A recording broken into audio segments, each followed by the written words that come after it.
our discussion because Loki ended up being such a long discussion that we had to make it its own episode. But we are back, and we are going to talk about lore and the anticipated Black Widow, both by the same director. So it should be a pretty fun conversation.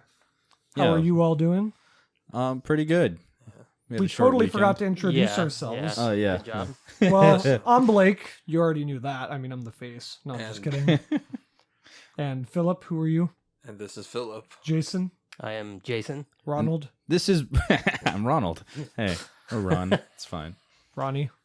Ron Have you ever dog. gone by Ronnie? I was thinking about that yesterday for some reason. I mean, people Ronnie. have called me Ronnie, but I've never I don't know why, and I'm not introduced joking. myself as Ronnie. Yesterday, I was doing something, and I remember thinking, I wonder if Ron's ever gone by Ronnie. No, but again, people have loved the name Ron just to like go every nickname that's imaginable for Ron. They've called me Ron, Ron Dog, Ronnie, Ronaldo, Ronaldinho. Dog. Ronald Yes. McDonald? You know my Someone- mom still doesn't call you by Ron. Yeah, no, I know, because you Okay. introduced me as Edgar. Edgar. Yeah. Oh, yeah, really quick fun fact. For as long as I've known these two, which is a really long time, Philip just calls Ron Edgar. Yeah. For some reason. That's based off of that was literally the first time I ever met Philip. We were like we were in a TGIF or something. I Yes. walked up, and then like the first thing you said to me, we were like, "Hey, is your name Edgar?" And I was like, yeah, man, yeah, it is. How'd you know?" And he's like, "Oh, wow, that's so funny." And I was like, "No, I'm kidding. It's not Edgar. My name's Ron." And he's just called me Edgar. Ever Yeah, since. because it was the whole thing was because like you look like an extra named Edgar off Sopranos. You had the same beard and everything. You thought that this guy was an extra on Sopranos? No, he looked like it. So I was like, I think it's just easy for me to recognize you as Edgar and stuff. Yeah. You know what I mean? The first And then 2 from then months, on, the yeah. first 2 months that I knew Philip, I had no fucking clue who this Edgar guy was. Oh yeah. I was so confused. And then he introduced me to his parents as Edgar, and then it's just been Edgar ever since. Yeah, and then my Leia knows you as Edgar too. You know what I mean? Are you serious? Yeah. It's a disaster. Still to this day. Yeah, still to this day. I mean, on my contacts, I put Paul Rudd, parentheses Edgarian. And then she's like, oh, okay, yeah. Yeah. Because Well, we watched Wet Hot American Summer, and he had an old ID card that looked like Paul Rudd from Wet Hot American Summer, and that's how you ended up as Paul Rudd in my contacts. oh, that's great. How Yeah. did we devolve into Paul Rudd? Yeah, I know. Okay, let's get into our first one we're going to talk about, which is lore. Brief synopsis. After Germany's defeat to the Allied powers in World War II, Lore and her 4 siblings must travel 900 kilometers, which is about 560 miles, to their grandmother's home in Hamburg, Germany. With no official guardian after their high-level Nazi parents disappear or are arrested by Allied occupation authorities, the 5 Haggard siblings encounter Thomas, a young Jewish concentration camp survivor who becomes their unofficial guardian throughout their perilous journey to safety. Yeah. Alright. A real happy film. real- Yeah. real wait, wholesome, let's get into that. So Feel how good, did, wholesome movie. how did everyone feel after watching this movie? Miserable. What was your Absolutely state of miserable. mind? Miserable. I hated my life. Oh, you pussies. It's like, I mean, it's a very heartbreaking tale. Obviously, anything dealing with World War II is probably going to be tragic in some way. I don't know. It was really interesting. It's just like, you know, World War II has been told from a million different perspectives, and there are hundreds of millions of perspectives from this crazy conflict. But this one was interesting. The idea, like, coming at it from a child's point of view, and not just a child, but the child of an SS officer, and, like, you know, these Nazi, they're Nazis. Hitler Youth, yeah. Yeah, Hitler Youth children, like post-war, like just as after the fall of the Third Reich, and them just trying to survive and navigate these very dangerous waters. It was very interesting. I liked it. Yeah, it's like a very fucked up road trip movie. Yeah, that's actually a good way to put it. Yeah, it is, and it's like it's interesting. It's based on it's based off. I think it's called The Dark Room. What's it called? The Dark Room. The Dark Room by Rachel Seifert. It's actually, and the weird thing is, Lore. That novel actually has 3 novellas, and it's like 3 short stories. And Lore is like not really that long, but they somehow stretched it into a feature length film. And then I kind of might get into that with like kind of like what I feel about like the nature of the narrative. And it's interesting that they kind of turned that and made it into a feature length film. And the other two ones are Helmut and Micah. Helmut was about a German boy who was born with a slight birth defect, and she photographs World War II atrocities and wants to be like an SS officer. It's in 1920s Berlin. And Micah, which is like a 1997. It's set in 1997. It's a German man who goes to a small town in Belarus to find out more about his beloved grandfather, who he just recently discovered was like a member of the Waffen SS and committed various war atrocities. And honestly, I would love to see like an adaptation of those two stories. Yeah, definitely. But this one's definitely the most depressing one that she chose out of the three. But yeah, it's interesting. And that one too. We'll get into the differences between the novel and the film in a bit. But yeah, that's like I could, at least for me, I like the film a lot. Though I could definitely tell that they did stretch a novella into a feature, like almost 2-hour film, considering the wandering nature of the film, which fits considering their perilous journey and the different events that they had to do. But yeah, it's definitely padded and with a lot of imagery, and sometimes works for its benefit, and sometimes it doesn't. But what do you guys feel about that? It's interesting that you told me that. I didn't know anything that you just said about the novellas or anything, but it does feel like it drags at certain points. Like it's just a lot of them walking, or a lot of her just like kind of holding a screaming baby. There's a lot of a screaming baby in this movie. Yeah. Less walking, more trudging. Yeah. So I kind of wish it was shorter. I think it would have worked for me a little better. I'm not saying I didn't like it, and I did like this movie, but it just felt like either I wanted more for them to do, or for them to cut back on some of the meandering. I didn't feel like it, because I liked the pacing a lot for the first half. Because I remember like even thinking like, oh, this is really well paced. And then I think once you get to the second half, it kind of starts to meander. And then like you said, there's a lot of nothing, but also that nothing is kind of the point as well. Yeah, I feel like the first act is probably the strongest. Oh, like yeah. them with the first the 30 family minutes are crazy. Yeah, and then they go off. They set off, and like, okay, what's gonna happen on this like, quote unquote adventure? Yeah. And then it's just kind of more of the same after the first half. But I felt that I don't know. I really like the second half, even the third. It does end very abruptly, but I think that fit the beginning where it starts very abruptly. Like, oh shit, this is like the father comes home right after the end of the war. He's like, we're losing. Time to go into hiding, or time to run. he pretty shoots much. their dog. Yeah. She likes to kill dogs. Like in another film that she directed, which is The Berlin Syndrome, which is about like a weird twisted version on Stockholm Syndrome. That also had like a really cute, I don't know if it was a beagle or something. And then that also had like, because the guy got jealous of the girl bonding with the dog, and he ended up just like slicing the dog up. Oh, Jesus. So I was like watching Black Widow. I was like, is she gonna kill a dog in this one? Yeah. No, I think though that like the pacing felt like done well, because like they are trudging along, and it just does feel very long and drawn out, and their suffering is really just like the emphasis as they're trying to just get out of what's going to become like an active war zone. And I don't know, it felt like it worked because they're just like you're with them struggling, and it kind of just feels so prolonged that it really matches what the character's experiences. Yeah, I agree with that. So that's why I'm like conflicted whether it's like a criticism or not. But then like, so it didn't. I'm glad I read it. I read it after I watched the movie. The novella? The novella. But now knowing that, it kind of does hurt my opinion of the original film. Where I'm like, okay, so there was a little story, and they did purposely pad this out to make it to feature length. Yeah. I mean, I'm glad that like I've heard rumors that there's like a longer cut, like 2+ hours. Oh, which Jesus. I think that wouldn't have worked. Yeah, I mean, it's interesting. I mean, like the only reference to the other two novellas, I think only one actually, is that by the way, Augustus Gloop from the Tim Burton Charlie and the Chocolate Factory is in the film. Really? Yeah, he's the son of the butcher Helmut. Oh, yeah. He's Remember the guy, you remember they he got has kicked like out? 2 shots in the movie, but he was in the barn when she comes out and she's like, "Hail Hitler!" And you remember? And then he kicked them out after Gunther stole their food. Oh, that's early him? on. Not the but not like the his adult. his son of the Okay. Yeah, yeah, the like, I think so. meaty role, you could say. yeah, I think he's I think his character is reference to the helmet, the novella, and who knows, maybe he'll photograph more, disgusting shit. So in the novella, are the children, like the daughter and all the other kids, are they the kids of an SS officer as well? Yeah. Everything's pretty similar. The only big difference is, which we'll get into the ending, is the ending is a lot more, surprisingly more fleshed out in the novella than in the film.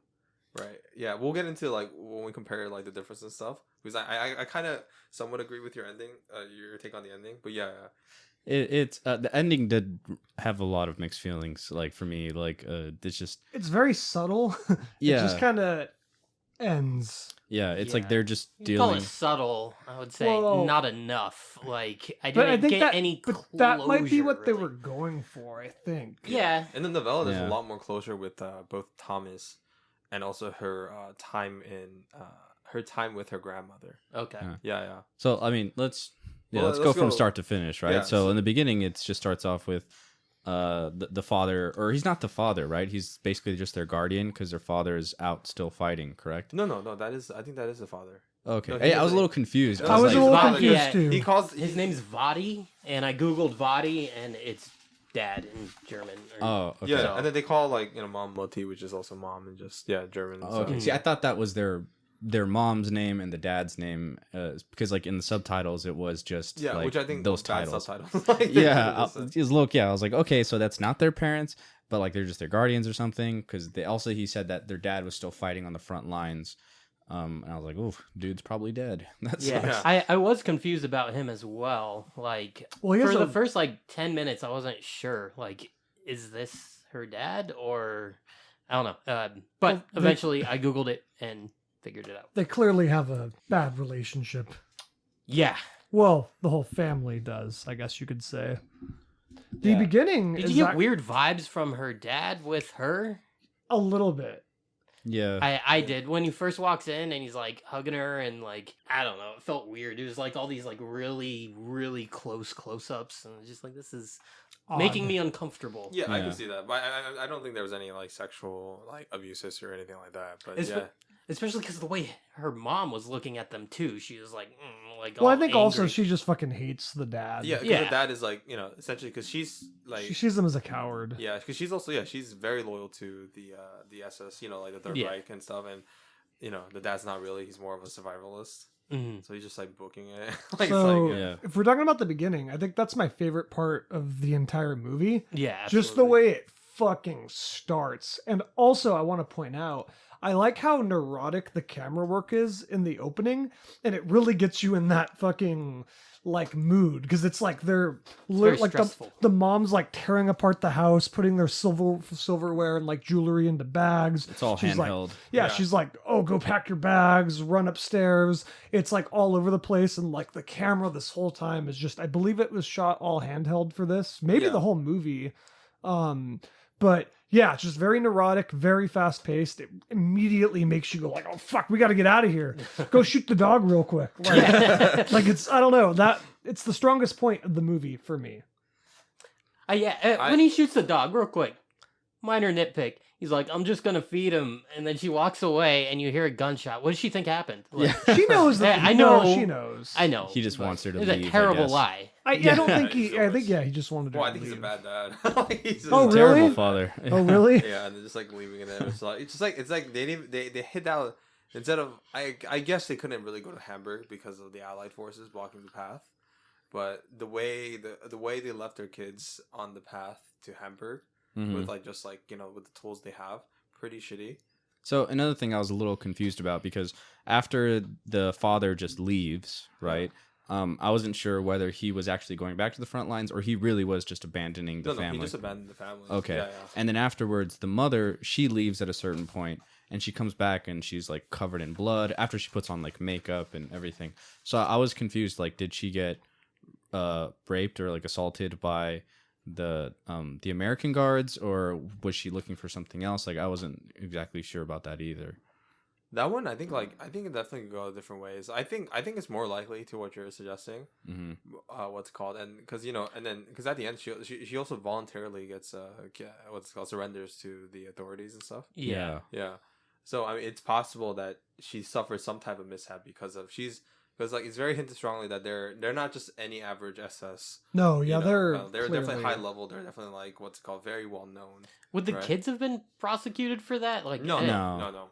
But Well, I then I do you- like that you'll they suffer social persecution. You know what I mean? yeah. I do like that they the Americans definitely don't come out looking clean on this. They show that they also committed atrocities too, as like yeah. armies do, especially when they're conquering over people that they firmly believe are in the wrong, right? And when you're in the right, that gives you that mentality to just be like, well, fuck these people, right? Like they have that moral authority, but also it's it's not true. It's a everyone lie. comes off as super fucking evil in this movie. Yeah, like they're running away, and I like that they also kept the German propaganda where they're like, okay, the Americans are coming, they're gonna put the kids in prison, they're gonna like kill you or worse, and it's like it's kind of true, but also that is a lot of the propaganda that was propped up, as in like when Germany, the Third Reich, was trying to prevent people from surrendering. They're like, everyone needs to fight to the last man, and they kind of did in real life. Like they fought and they kept fighting even though the cause was lost, and it was because they'd been brainwashed into believing that it's like that was it, like if they lose it's over, and if it's more honorable to die than it is to surrender to the West. And yeah, it just led to just more pain and suffering. Yeah. And they're probably like the American soldiers, the Allied powers are becoming more embittered by the conflict, by the extension of the conflict, the lack of surrendering. So, like, not saying I understand the American soldiers and the treatment of the German citizens, but like it's what's it called? You can see their perspective. You can see how like they themselves have been brainwashed by the conflict, the war. Yeah, and basically just like war is bad. Yeah. Mentality. It's like it's interesting, and this film too. Like Blake was mentioning as handheld and stuff like that, and it also shot on like what's called very like old dated film stock and stuff. And I think what's called the specific is, and it was a 16 millimeter film stock, so just like very interesting choice to shoot a film like this, but it works with the aesthetic and trying to get us. Yeah, it gives you that kind of grittier feel, Yeah. Especially with the night scenes. The use of color is really strong too. Yeah. The blues are like very, very piercing blues, and then like the opening of the house when they're just burning all their belongings, all the old paperworks and the files and everything that we could possibly trace back to the father. It just fills the interior of the house with this like orange and like burnt color, and contrasting against the moonlight. It's no secret teal and orange work very well together, but it looked really good. There's a great shot with the dark blue. It's kind of the moment I think that the mom gives up and just decides to just turn herself in. She's like standing outside of the house at nighttime, and just like the blues illuminating her face as it slowly becomes darkness. Oh, it's super fucking well shot. Yeah, or like the part when the kids are still playing out in the woods, in like in their hiding spot, and then it just starts snowing ash. Yes. And then they're like, "Oh shit!" And then they pick up like a flyer that was like burning, and it was like a Third Reich thing. I can't remember what it was, like a picture of something, and they're like, "Drop it! Don't touch it!" Like, oh my gosh! Like they're just trying to, like I don't know. It's just their whole world is just collapsing around them, and you just really get that sense. Yeah, I definitely like what's called, and also like they didn't make any attempt to get rid of the film stock, or the film grain. Yeah. If anything, I wonder if they boosted it at the end, but they probably didn't need to. Yeah. Yes, and that kind of adds to the gritty nature of the look, the gritty nature of the film. The world is collapsing. What's it called? It's literally like just like the visuals of the film. Like the world seems just as degraded. Yeah, and I like that. I like that a lot. And everyone's dirty the whole movie. Yeah. These poor kids. There's dead bodies everywhere. Yeah, like when they get to the point where they search the house, and they just and I think that's when they first encounter Thomas, and they go inside of one house, and then they're just looking around everywhere, and they just find this woman bloodied on the floor, also probably assaulted, because same thing, blood like around her waist and everything. And then they go upstairs, and that's when she first encounters Thomas in that pink room, which again, great use of color. The like there's like a pink what's called curtain, and it just makes the whole room look pretty for lack of a better word. Like I don't know, definitely moody. Which is a big shout out to I think it's Adam Arkapow, married to the Loki DP Autumn Durald Arkapow. Like it's Yeah, because they both have Arca power because they're married. And Yeah, stuff. I said it wrong last episode. I Yeah. said Arkapaw. That's a Arca Jason. power. I would Yeah. have thought that's Arkapaw, Yeah. to be fair. Yeah, to be fair, It's spelled ARKAPAW. Yeah, Arcapaw. Arcapaw. Arcapaw.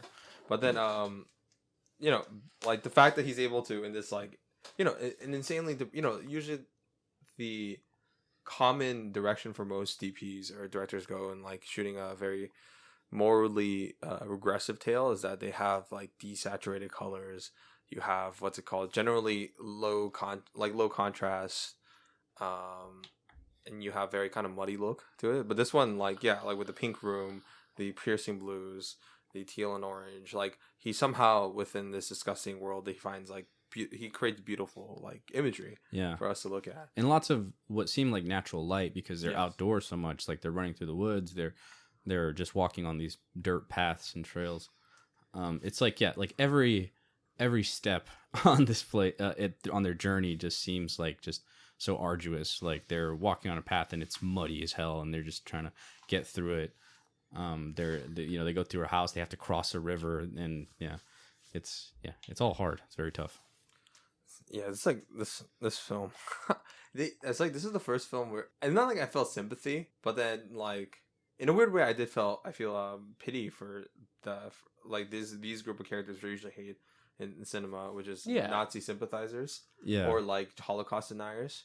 Because like Yeah. one of the early parts before they meet Thomas is that they visit a house with like a dead couple, a guy who shot himself in the head, and then that's where she got the watch that doesn't work. Yeah, and then she meets this old lady who's taking care of their baby in the meantime. Creepy as shit, Yeah, lady. and her hand is all black and from tar. or She something. makes the fucking twins sing, and it's Yeah. she's just sitting there like loving it, and they're just like, "What the fuck?" That it's part such an almost awkward feels like a moment. horror movie, actually. Yeah, Yeah. it was. Yeah, it was uncomfortable. Yeah, it was, and it is, and then at the same time, like, because she's denying everything, because at one point they see the pictures put up by the Allied forces about the Holocaust and the atrocities committed in these concentration camps, Yeah. and then Laura sees it and she even has her own doubts, but she also sees, like, I think, a picture of her dad, right? I think, yeah.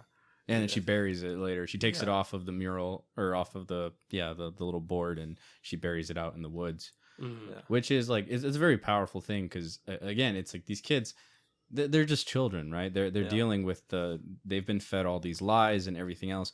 It's hard not to like view the Americans as lying, and that's what they say at a certain point, which very historically accurate. A lot of the people thought like this is just they're lying, right? They're lying. They're yeah. bullshit, and that's They're like, how can this happen when we don't even know about it, right? yeah, like Exactly. it's because it's such a hard truth to realize that this Your country's in the wrong. yeah You they're guys- so in the wrong. Yeah. Like they're responsible for these horrible war crimes and just amount of life lost, and even if it is these group of people that have also just been vilified for like at least a century, it's it's a hard thing to imagine. I mean, that's why when the reveal later when they show Thomas is a Jew, or is you think he's a Jew, that's another thing I was a little confused. I'm like, okay, is he actually Jewish? He or has, not? he has the tattoo. Oh, he does. We'll get to that in a bit. Okay. Because I have mixed conflicting based on what I read in the novella, and I know that they were trying to be as faithful to it as possible. Mhm. But yeah, once we get into Thomas, like that is something I do want to discuss whether or not his actual identity.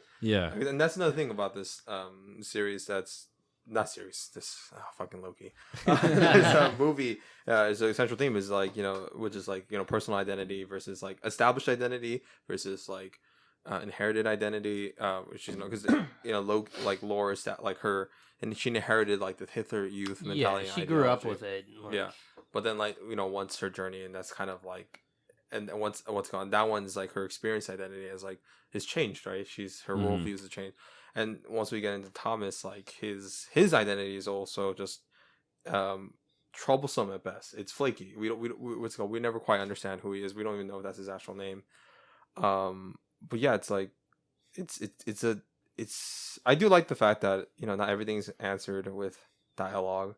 They give Yeah. visual cues and hints on the themes, the characters, and what they do, and then no definitive stance. Like even like like the crazy lady who made the thing. Like in a weird way, I felt sorry for her because she's crying at the end after she's calling because like her whole world like they lost.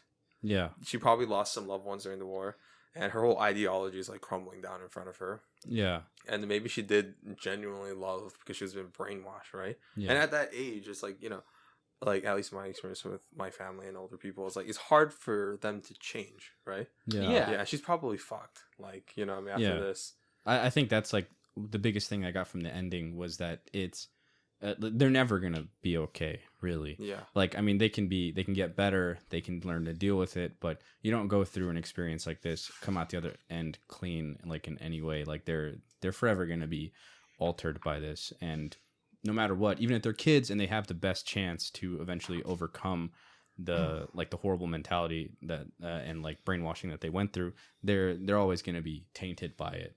Yeah. And Yeah, that's just I like the think- true horror of war. I think the younger kids will end up being okay. It's even like kind of implied, like in the end they're like dancing in the kitchen and like her younger sister's like, dance with us, and she's just like, fuck no. They're Like dancing to she- like American music, right? Or American Western music. I think that's from what I Oh, yeah. recognize. I remember. I couldn't tell in that moment. Yeah. so I Well- think Lore is definitely like Yeah. Because I think at the she's moment- gonna have a hard life from Yeah, here on out. yeah. Well, because Laura's arc isn't so much becoming not a Nazi so much as it's doubt. Yeah. She learns this doubt. Like, I like the ending a lot because of that. The first time she sees the Holocaust pictures, she like doesn't believe it. Literally, she's like, "No, this can't be true." Yeah. Yeah. But then throughout the movie, she's But I like the fact that she held on to it, you know. Well, yeah, that's her. Yeah. She doesn't believe And it. that's probably realistic. Like, I think a lot of kids of SS officers are from that type of ideology or Hitler Youth. They probably wouldn't. They probably stuck into a very long time. Yeah. Yeah. I mean, there are people who still deny the Holocaust to this day, Yes. and it's because they just it's just is. I mean, I don't know. I don't want to get too much into like conspiracy theories and everything else, but people tend to just glam onto a reality that's easier to accept, and it's so much easier to. They're going out of their way to believe that, though. Yeah, they are. That's the thing. But it's also just easier for you to not think that the side that you're rooting for or the country that you believed and loved in so much could be responsible for these That's what I like. these things. With Lore, is at first she doesn't believe it, but she holds on to it, and throughout the movie you kind of see she's like, "Oh fuck, this is all very real." Yeah. Yeah. And it ends with kind of a, Jason says it's not subtle, but that kind of subtle rejection of self almost. I think that was the wrong way to phrase it. Yeah. But you get what I'm trying to say. Kid death. Oh man. Gunther. Yeah, Gunther. poor little Gunther, man. The twins, which by the way, I didn't even know that they're not even biologically related in real life. They just happen to look very Yeah, much yeah. alike. Really? Yeah. kinda cool. Yeah, tragic. There's a little moment when he's.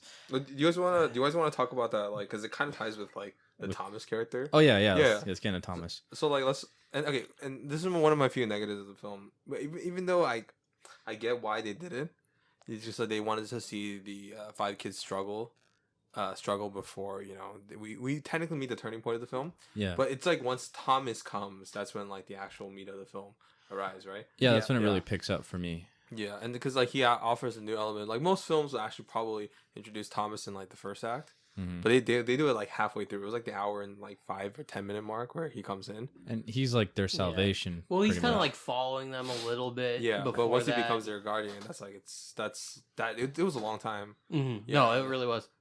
But then but so Thomas is supposedly a what's it called? a Holocaust A survivor. Yeah, a Holocaust survivor. He claims he's Jewish, and during one incident where Lore and the her siblings were picked up by the Allied officers, but Mhm. Thomas is the one who came in and saved them and showed his papers. Yeah. And then Yeah. once they saw his barcode on his arm, And they the let them go. Jewish and star, the Jewish star and stuff. on his papers. Yeah. And that's Yeah. what after that he became their official guardian. And one of the main things is because I think he's very fond of Peter, who reminds him of his like dead brother. Oh, Very does he young. say that? Yeah, is that it? It's hinted at or something. Okay. Yeah. Is that in the novella? I don't think I don't think so. I think it was hinted at it too. Yeah. So, he's also just as enigmatic in the novella. That one's interesting. So like it's an interesting thing, and he also develops kind of a kinship with Gunther and the twin brother, but also he develops a potential love interest relationship with Lore. It's super tenuous. It's like Yeah, she's it's- very cold to him, which is completely understandable in this situation. I mean, everything that she's witnessed so far up to this point, she's just experienced nothing but horror, and especially from men. And I think she sees her mom and all the shit that she's gone through, and it kind of circles back around where she kind of offers herself to Thomas after he's like been helping them out, and it's hard to gauge whether she's just like, okay, well, this is the only way I can guarantee he'll protect us or something, or whether she's actually just opened up to him. It's hard to say, but I think their body language feels like no, like she's just kind of just manipulating him in a way. Yeah, but also like when she offers herself, like immediately she like stops it and slaps him in the face. Like Yeah, well, he Well, that's kind of good- pushes away too, That's right? because that's because I think like when he puts his head against her. oh okay. Yeah. Well, like on like with the area where because he's like basically fingering her and stuff. Yeah. Yeah. But then also, but to be fair, Lore was she was at this point she was like 18, 19 or something, like, or just a young age where. I read she was 14 Yeah, in the movie. Well, The actress was the actress, 19. actress 19 was recording. Yeah, that's why I get mixed up. But yeah, she was also kind of like developing her own sexuality and was curious about it because she's constantly seeing other men and female, like their physical relationship, their contact. She's like observing this guy, grabbing another woman's boobs, and it holds on to that close up for a while. Yeah, And then just from a point of view, so it wouldn't be so out of the realm to say that she necessarily there's a mix of her enjoyment on her side too. Yeah. And then she's very aware of like her sexuality and and how that could be a power and also how that could manipulate other men, particularly Thomas, and also later on when we get into With the the boat. the boat Yeah. Yeah, guy, the boat guy. the but eels. what a prick, by the way. Seriously. just Hate that insulting guy. Yeah, I mean, we might as well get to that. To the point when they're trying to cross this river that's far too large and like powerful for them to just traverse normally. Lore goes on ahead and she finds this man with a boat and he has a bucket full of eels and stuff, and she's like, hey, can I get like a ride across? And he's like, no thanks, that's too much trouble for me. And then he's like, well, and then he basically like kind of insinuates like, well, what are you offering? And he tries to make a move on her, who's a child, by the way. She's Yeah. a kid. Yeah. And He calls her child. yeah. And then hey, he has the audacity to lean in and be like, "Child, you smell bad." I'm like, fuck you, He dude. said, I you know. smell like death, Look at this child. guy. yeah, and then And she then- she rejects him at first, and then when she feels like She has to. Yeah. she has to, she Yeah, tries because to he make tried a to move. give like The watch. the watch and the other items, Which but he was shouldn't like- have to fucking give anything. It's just a decent person just be like, How oh, long There okay. are that no take? decent people in this movie. Thomas is our closest thing. Yeah, and then that's like one of the other like big points in the movie where then she's essentially distracting the fisherman while Thomas sneaks up behind and then whacks him in the head with the big rock, and then he dies. And it's again trauma on trauma. She's Who like, smells like death now? and then yeah, they after they kill him, they steal his boat and his eels, and they go off. And then she's just clearly so shook and like disturbed by this, the fact that they just murdered somebody. She's like, what if they find out? They're gonna find out. They're gonna know. And he's just like, relax, like it's over. Let's just move on. And yeah, you don't really feel much sympathy for that guy, but you Yeah. feel it more for just and I what think- these kids have Yeah, to go what they're through. going through. And I think that's the first big hint at the character Thomas and what he must have done or experienced in the war to survive. Oh Yeah. yeah, But the fact that definitely. like didn't phase him at all, and there's no reluctancy on his part. There's no remorse, and I think that speaks volume to the character. With just simple action, which is I think credit to the directing and the writing, of Cate Shortland and stuff. But yeah, it's like, but it also highlights a negative aspect of his character that he's willing to do quite anything amoral to survive or to benefit himself. Yeah, Yeah. So, they like- state very clearly that he's been stealing and he's been just doing what he can to survive. Yeah. And at first she kind of chastises him for that, and it escalates to the point once they cross the river, and then they're after they get across the border and they go into the Soviet held territories, which is like probably the worst place for Yes. Germans to be at the time. And then Thomas says like, all right, kids, stay here. I'm going to go look for food and whatever. And he's like, stay down, stay low. And he sneaks off to go steal from the Soviets. Yes, and that's yeah, and that because of that character trait. Look, I get why he didn't say it, because they were probably like he wouldn't want resistance from the group, Mm. but Yeah, if he did say another couple words, Gunther. Yeah, so at that point, Gunther thought it was Thomas when she heard the Russian shoulders. So he ran out. It's like, Thomas, Thomas, and then he gets shot and killed. Right, Yeah. which is the younger A brother. little kid just gets blatantly murdered, and the movie just keeps going. Yeah. Doesn't slow down at all. they have have to. to. They have to leave the Yeah. body behind and stuff. Yeah, they're just like, we gotta go, run, and then they're just like, what about Thomas? And they want to go back for him, but they can't, and they just run Gunther. off. And then they Gunther. Gunther, and then they hold on. Not to laugh at the kid's death, but No. Oh, Sorry. No, go. Side note, real quick. On I was watching it on Amazon, and my subtitles, for the letter U, it had a square. Like, really? Yeah, Oh, for the mine whole didn't. movie. For the Oh. whole movie, there was a little square for the what letter device U. were you watching on? My computer.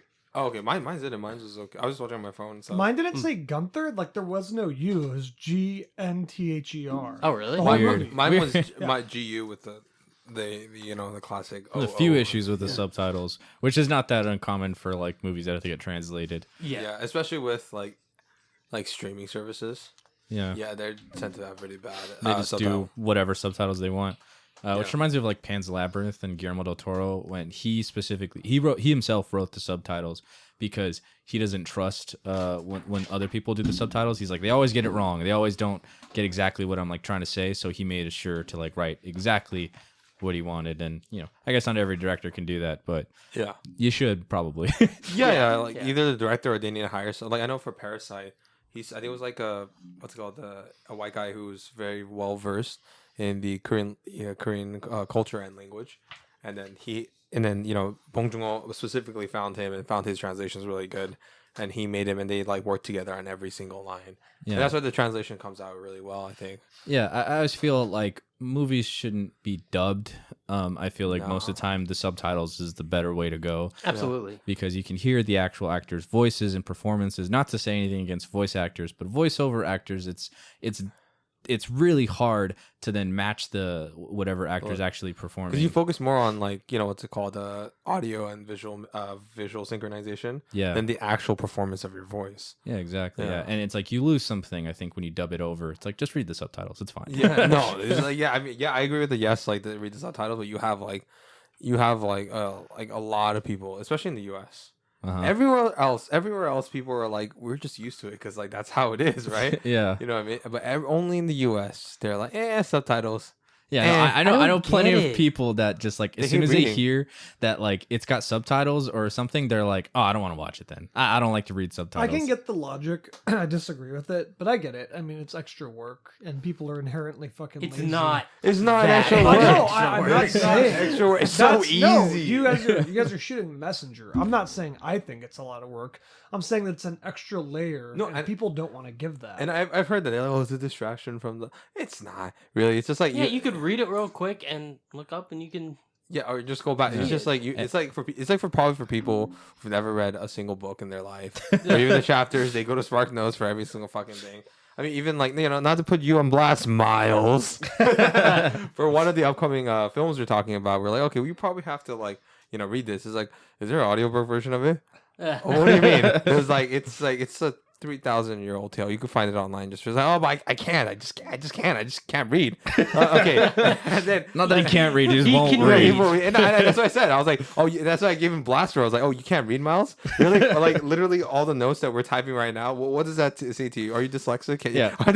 Is the letters mixing and matching for you? If it is, I'm so sorry, man. I understand. Yeah, if you have an actual disability or Exactly. you can't actually read, then I Watch the understand. dubs. Yeah, It's fine. Listen to the dub, but yeah, if you can, please just read the subtitles. Yes. Yeah. All right. So You're I missing mean, out. Admitting You're around missing out on some fucking good stuff. people. Yeah, that's like when they watch their anime with like dubs instead of subs. Oh, they're dead to me. There's only like few dubs that work. Like, not to get too veer off topic. Cowboy Bebop, Samurai Champloo, and fucking Full Metal Alchemist? Full Metal Alchemist is pretty good. Never mind. I've So heard four. there. I watched it with the subs, but You know what Yeah. dub was pretty and good? Dragon Ball Z. Was Howl's Moving Castle. Like that. Oh, that's like, Ghibli. That's like a Oh, whole nother beast. yeah, Like, they right. make a It was big good. point about having good dubs. which Yeah, is great. because they like it like Christian Bale's in that movie. Yeah, they have like they spend so much money on the dubs, like a whole separate budget. Yeah, it's like on top of that, they like you have like people like high quality. Both the like the Japanese animators and like you have like these professional Disney animators that go and like you better fucking do this right. Okay, fuck. Yeah, let's get back. Let's get back. So let's get to get the back end to of like this movie. let's get back to this. So then eventually Thomas abandons them because when the point where like they're at the train and then what's it called Gunther's twin brother like steals his papers because he thinks that would keep Thomas there, but actually it does the reverse pushes effect. him Yeah, away. that's terrible logic, dude. Yeah, because like once the Allied soldiers go into the train, they were checking the papers. He realized his papers weren't there, and he's like, "Well, fuck," and he leaves them. But he does have a nice like one of my favorite like moments in the film where he looks at Lore and he just holds on the shot very uncomfortably, Yeah. and that's why I presume like there is like at least some type of unspoken relationship there, and a connection between the two characters. Oh, definitely. Yeah. Yeah. And then he moves on, right? Because at the point that was his no turning back in the narrative, and Yeah. he just left them. But in the novella, it's weird because in the novella, he actually makes it. He makes it to Hamburg with the kids. Oh, really? Yeah, he was actually there for like a while, Huh. and not until like I think like he's confronted with the with like how's the like Laura asks him like how's the Holocaust and all that stuff, and one day she just disappears once Yeah. confronted with these questions of the Holocaust. I feel like that would be much more satisfying to see him come along. But I guess to this movie's credit, it feels like that it's just everything that denies satisfaction from like I mean the characters' struggle and journey like the whole time. It's like you never really see them win one. There is zero joy in this movie. Yeah. course some joy. And We, seeing Thomas have to leave and then essentially just disappear and he's gone. You never see him again. It leaves you so unsatisfied. We can't skim over one of the last scenes with Thomas and Lore. Where like I forgot why they're there, but they're like kind of having an argument, and that's when she looks at the picture again, and she kind of starts being like, You mean when Laura calls Thomas a dirty Jew? yeah, she calls him a dirty Jew, and then like kind of steps back for a second, and does she actually take out the picture in that moment? I don't remember, but she references it. She goes, "I can't stop thinking about it." Yeah. Oh, No. Yeah. She does talk about like. I think that's Thomas's second to last scene. I mean, That is second last scene. Yeah. After that, they're on the train. Yeah. I was gonna get into that because when I was asked the question, do you guys actually think he's a Holocaust survivor, or do you think he's a Jew?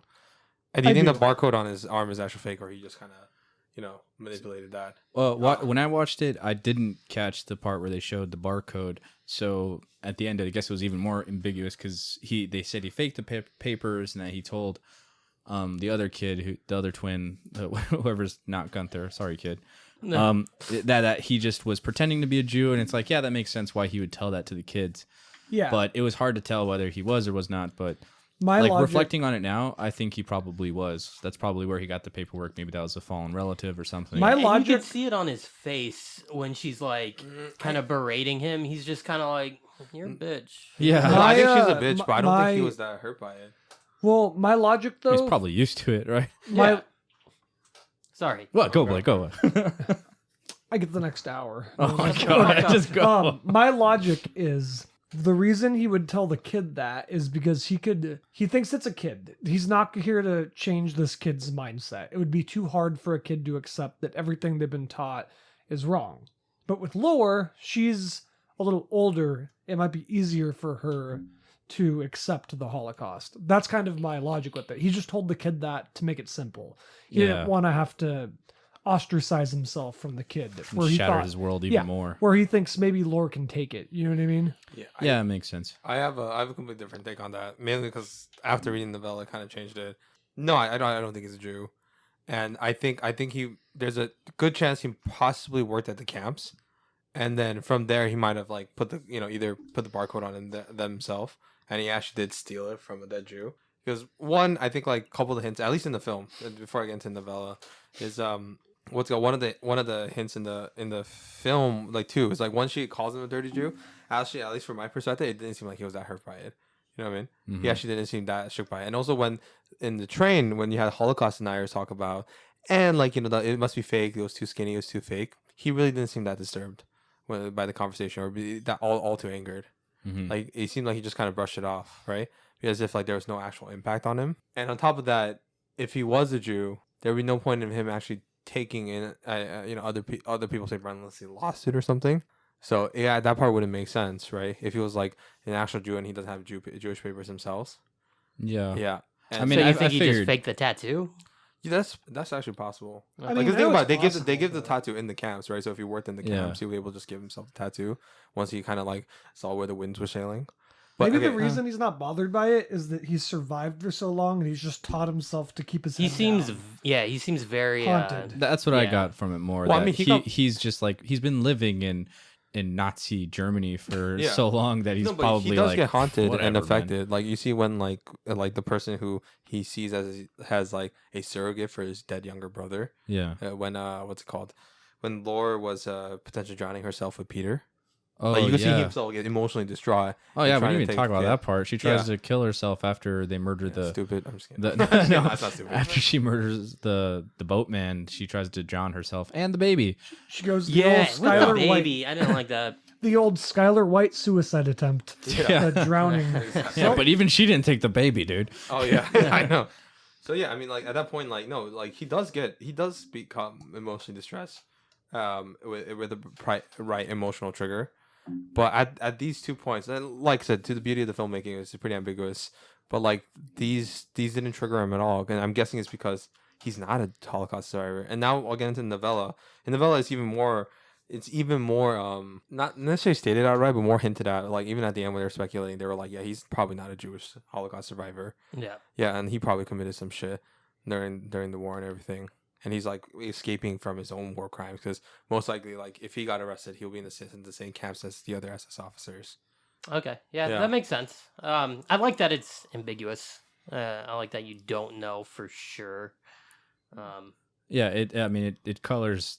It's the whole rest of the movie. Same thing. You're And not on top of entirely that, sure. He's in his health, like you know how he looks Yeah, for a that's Holocaust true. survivor. Yeah, like that's it's very pretty true. recent. Like he's relatively good shape. Yeah. Yeah. I mean, I guess you. Well, could we don't say- know when he escaped, Yeah. how long no, he's been it on was. the road. Or It which was no, but think about it. camps, too. Hitler just died, right? Yeah, yeah. Yeah, So it's Hitler- like he the might very have end of escaped, the war. but they found him Prematurely like to that. just chilling in a house. Like he could have been gone for a while. Because he's Yeah. not a Jewish Holocaust Well, survivor. I think there's arguments for both sides. Because like This- I mean, it's very hard to escape a concentration camp. There's only Oh, like absolutely. there's like very few people that survive. Like it's way more hard. Like as much as hard like for slaves in like the 18 like antebellum South, like during that time in American history to escape. It's like much harder. At least what's it called? It's Based also on like they statistics just and had stuff. more time talking about the South. Like they Yeah. had way more time to figure out means of escape, and it wasn't like every slave was concentrated in like a few areas or something. It was like spread out. So Yeah, yeah, it makes sense. It's like nearly impossible. Like there was like very like the only I know like it was an okay film, about like a group of basically Jewish resistance fighters that broke out other Jewish people from Come on, Defiance. Defiance. Yes. Oh, that's Which was the one, like- really? Daniel Yeah, Craig, that's right? actually that's Yeah. a true story. It's very very loosely based, very twisted. And Daniel Craig is a Jew. Are you kidding me? Like really? But whatever. Okay, not to get into that film. But yeah, it's like it's very unlikely that I like that movie. I don't know. I know. Like it's like I said, as an action film, I enjoyed it. As a Yeah. historically accurate film, No, it's, no. it's not. I mean, there's some parts, like, but not All again. right, let's not get Yeah, into yeah, that. It's All right, but let's yeah, get but to the end of just this based on movie. like the logistics of like like a survivor actually leaving the camp. Yeah. It's honestly much easier to fake your tattoo if you and get a paper from a dead Jewish guy than it is for a Jewish Holocaust survivor to actually escape camp for a long period of time and become nourished again, which is also very hard considering everybody was just fucking each other for food. Yeah. Yeah. And especially for a Jew trying to like Yeah, exactly. live his life out in the Holocaust. I mean, just watch The Pianist. Exactly. How hard that is. You got fucked. And that was in Poland. Yeah. And then just like and what's it called? And have him escape authorities and stuff like that. Yeah. So it's like I think based on his health, based on what it looks like, based on his character, and what's his what he tells us in the visual cues, I really doubt it. There's almost 0% chance that he's a Jew. All right, you convinced me.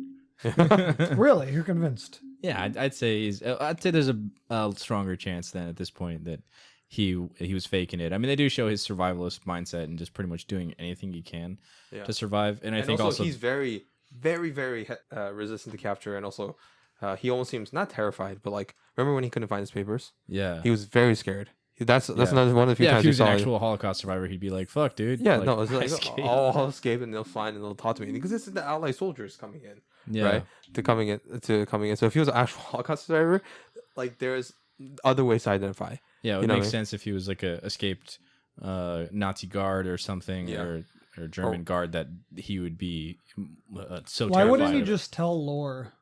Why would he? He still doesn't trust her. They're on his journey together, but they haven't been together that long. I mean, he wants to fuck her, but he doesn't necessarily trust her. Yeah, it's true. He does. Like, he's like, what's it called? He's a pretty. Well, I don't horny know. dude. I mean, yeah, I guess they weren't together long enough for him to be like, hey, I got this figured out. Like, Yeah. I mean, they're very untrusting of each other. Yeah, all right. So let's move on to the ending here. I mean, once they actually make it to the house, the safe house of their relative and everything, it's just it's a awkward. bittersweet, to put it like lightly. It's just like, yeah, they've found home, or at least they're safe now, but they're just so scarred about what happened that they're just, And their grandma's kind of the Omi, right? yeah. And her She's like a grandma's bitch. super Nazi. Yeah, she's like so she's emblematic of like the authoritarian regime like that they lived in before.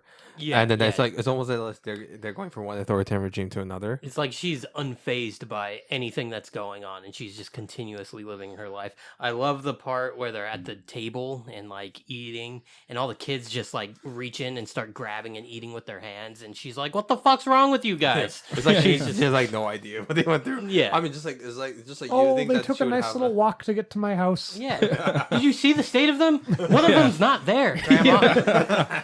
Oh my gosh! Oh, that's like, where's Gunther? And they're like, He's dead.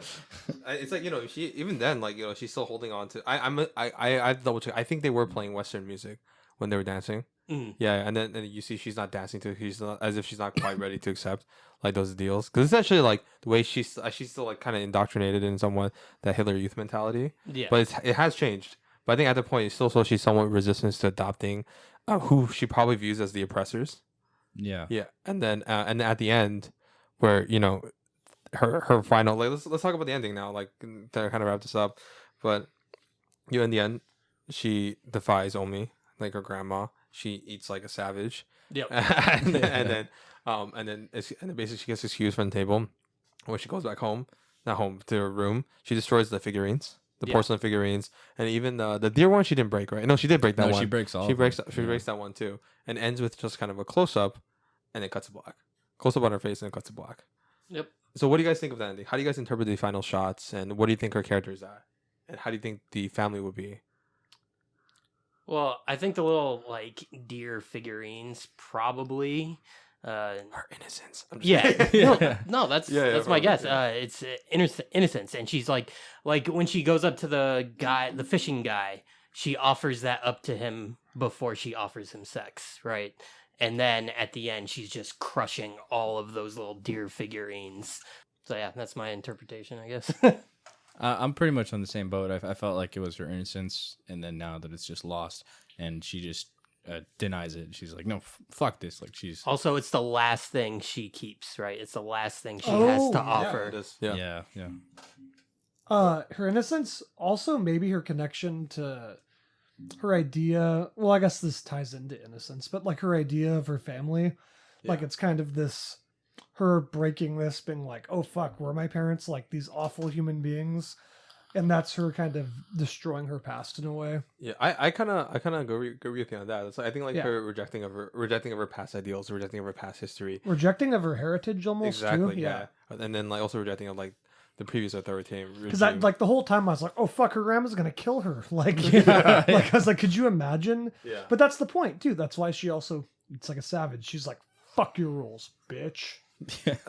Let me guys tell you how the novella ends. Novella ends with like actually several years after, and it shows like the different kids' histories and everything. And most of the kids came out kind of relatively okay. Laura's still very deeply troubled by it, and she actually thinks about Thomas really well. But they all have some sort of resolution. But they cry once they kind of reminisce the events of the good old days. The good old days. Yeah. What do you guys think about that? Would you guys have preferred if they did have kind of an epilogue with several years into the future, or they kind of had what's it called, an extra scene? Do you guys think would have been better if Thomas actually went with them to Hamburg? Or what? Like, how do you guys compare this ending to what I described in the novella? I'm fine with it being open ended, but as I said in the beginning, I do wish there was a little bit more there at the end, because it just kind of ends. What would you propose? Just out of curiosity. Would you propose a novella's ending? I don't know about years in the future. That would feel a little odd to me, but maybe just like a day or two, maybe a couple weeks, they're living there and they're talking about it, or they're just, they breathe a sigh of relief or something, just something to like release the tension that the movie just kind of ends with, Yeah. I'd say the ending reminded me a lot of this book called The Indifferent Stars Above, which is about You can read. the survivors of what's it called, the Donner Party. And at the end, it focuses mainly on one of the daughters that was there. Her name was Sarah Graves, and she, like everyone else, suffers horrible stuff along the journey. And by the time she makes it back as an adult, in her diaries and later, she says, maybe if I could forget everything that happened, I could cry again. Like, it's just that stayed with her for the rest of her life. It never went away, and she lost something in herself. Like, she lost a huge part of herself. And I felt like Lore's response was a lot like that, where she looks a little hollow behind the eyes. And so maybe a prolonged epilogue kind of showing that as an adult, like how much it stuck with her, would have been nice. But I was fine with the ending. Ending like just kind of quickly, because I think you kind of already infer that anyways. Yeah. So, yeah. And as far as Thomas disappearing, I felt like that felt like it fit in with the movie very well, where it's just like people are coming in and out of their lives. And in real life, sometimes you do bump into people, you make some kind of connection, and then they're just gone for the rest of your life. You never see them or hear from them ever again. So, yeah. Felt very real. What about you, Blake? Do you think the ending was perfect the way it ended, or do you think, would you have liked like some type of epilogue or some type of extra scenes? I like the abruptness of it. I kind of like movies that end abruptly if there's a reason for it. If I had to propose something else, You'll like The Sopranos. Just kidding. If I had to, I've not seen The Sopranos. Spoilers. Just kidding. Everybody knows that. If I had to propose something, I think it would have been kind of cool to just have a couple of weeks where we see her try to kind of maybe fit in, and she's like the odd piece out, and maybe she's trying to adjust, and everyone else can, but she can't, and then finish with the same exact ending. Yeah. That could have added something. I'm not saying it's necessary. I'm just saying if I absolutely had to propose something to add to the ending, that's what I'd add. But overall, I do like the abruptness of the ending, and I think that her smashing the figurines, kind of death of innocence, and rejecting her heritage, I think that's a pretty powerful way to just end it. Yeah. I'm kind of mixed on the whole thing. Like, I like that the ending was different from the novella, because you kind of have, like, at least it's like a different. I do like it when adaptations are slightly different, in some ways. But and I do agree with Blake with in terms of like the abruptness and stuff. But I also kind of agree with you guys where it's like there was a feel of lack of closure. For me, honestly, I honestly think like they probably just need like one, because for me, like, and what's it called? Ron knows it's like final shots are so important to me. I think that's like probably the most important shot in the film. And I thought the final shot was just a close up of her face. Like, it was kind of lacking in my opinion. And I thought, like, if honestly either you didn't cut on her and you just kind of stayed on the broken porcelain, and then broken porcelain, and just kind of had like the credits roll through there, that would have felt more like thematically and also emotionally appropriate for the film. Just like a couple extra shots, or just one less shot, and just have it stay on the broken porcelain. Yeah. And that probably would have more impact. The whole movie is leading to her breaking that glass. Yeah. So yeah, I agree with you. It's like it's interesting. So yeah, overall, like, yeah, it's the ending was just like, I think like literally a shot away from greatness, in my opinion. Yeah. So okay, so overall rating. What do you guys think of this very happy and which I actually don't think is that depressing, but I know you guys are pretty depressed by this film. I mean, I would say it was depressing throughout. It left me feeling just so icky and just I wanted to Fun shower time. after this one. I think it's kind of haunting in a way. Just I definitely was thinking about it a lot afterwards. It sticks with you, which I would say that's probably the biggest benefit of the ending, and I don't know, just the whole film. Huh? So what's your rating? I think I would buy it. So on the shelf? Yeah, I'd say it's on the shelf. Okay. What about you, Jason? Yeah, on the shelf as well. It's really well made. It's effective. It didn't stay with me, actually. So streaming? I mean, My rating is it's good. If you like miserable war movies, you'll probably love it. So streaming, right? I'm not conforming to our. You have to. We made this rating together. You know what I mean? There's a I'm shit gonna bucket, bargain bin. There's streaming. There's on the shelf, and there's in the museum. I'm not gonna fight it this time, but we're on the same page, Blake. Yeah, right. Like I don't want to. It's not going on the shelf because it's nothing. You do like streaming with asterisks, you know what I mean? Yeah, I don't know if I would ever watch this movie again either. I wouldn't. It's- And then there are movies like that are so miserable, but I have to own them. Yeah. Like we need to Yeah. talk about Kevin. That's a good example. That movie's miserable, and I'm never watching it again. But it's on my shelf. That's I think my justification for this. I don't know if I'll ever watch it again. I may watch it, down the line. Who knows? But I'm not really. It's not really like something I'm going to rush back to. But I would want to support. That's my rating. My that rating level is of filmmaking. It's pretty well made. If you love miserable war movies, you'll like it. That's the rating. It's a new rating. That's- Okay, so I'll say this. That's a new It tier is, for Put us. that on a Okay, t-shirt. how about this? We'll have a new rating. New rating. In between streaming and on the shelf, prestige awards screeners. Or is it award screeners?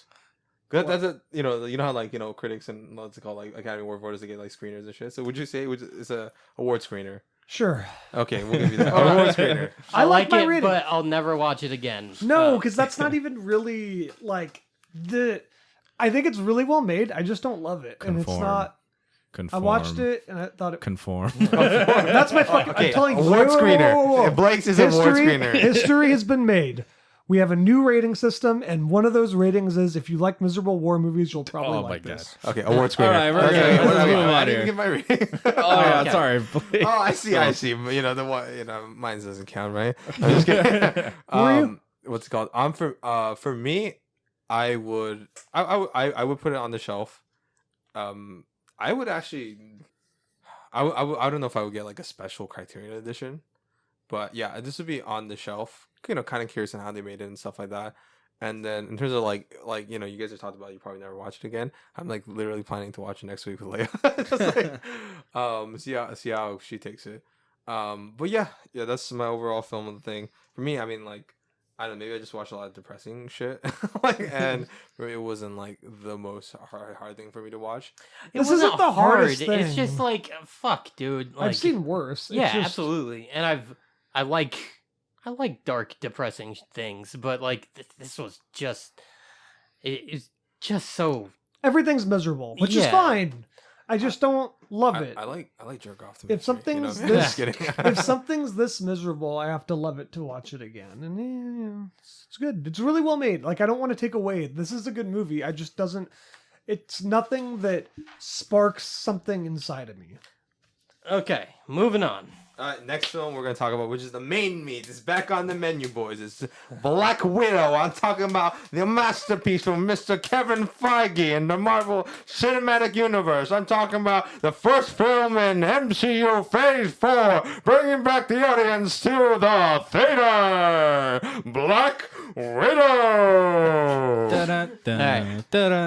So brief synopsis. No. After the Avengers were divided in Captain America: Civil War in the 2016 film, Natasha Romanoff, aka Black Widow, is on the run from authorities around the world. As a worldwide fugitive, she becomes entangled with a dangerous conspiracy with ties to her dark past, pursued by Taskmaster, a relentless assassin with the ability to mimic any movements, and was one of my, not my favorite comic book characters, but we'll get into that. Who will stop at nothing to bring her down. Natasha must confront the darker areas of her spy history and the broken relationships left in her wake long before she became an Avenger. Fans have been asking for a Black Widow film ever since the positive reception to her character in the Avengers 2012 and also her introduction to Iron Man 2. The fans finally got what they demanded, but is this film deserving of the almost decade-long anticipation, or is this a case of too little, too late? No. No. Yes. I don't know, man. The thing is, I was fine with the Black Widow movie coming out. It was not something I was particularly anticipating. I figured it was going to happen eventually. The fact that it took this long does seem a bit disrespectful to her character. I mean, she's pretty vital to the MCU. Like, she's been in, like, I forget how many, but a lot. I don't know. So I think for people who've been wanting a Black Widow movie, you're probably going to be disappointed because it really does feel like a movie that should have come out during Phase 2, and it is like the worst movies of Phase 2. Stuff that Marvel has already learned and has supposedly gone past, but no, it felt like they've regressed so much with this movie. Yeah, I agree. I really didn't care when I heard about it. Initially, I thought it was going to be a show. I thought it was going to be on like Disney Plus, you know? But I didn't care until I found out that Florence Pugh was going to be in it because I love her and Midsommar and Fighting with Your Family. Yes, Fighting with Your Family is super fucking underrated. Yeah, it's great.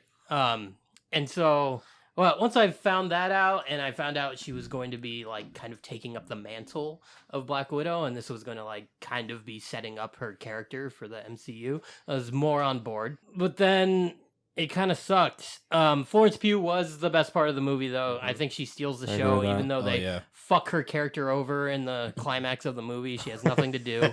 Nothing. She fights one guy for about 4 seconds. Well, to be fair, it's not her movie. It's Yeah, but I mean, I don't know. I feel like they're clearly setting her up to be the new Black Widow. Contrast this maybe with White Widow. Contrast this with like Falcon in the Winter Soldier. Like in the climax of that movie, does he have to do? He was doing a lot. He had his did a own lot. fight scenes. He was like helping Cap out. He was doing a lot. Oh, yeah. And like they really built him up in that movie. All these And- movies suck anyways. That is not true.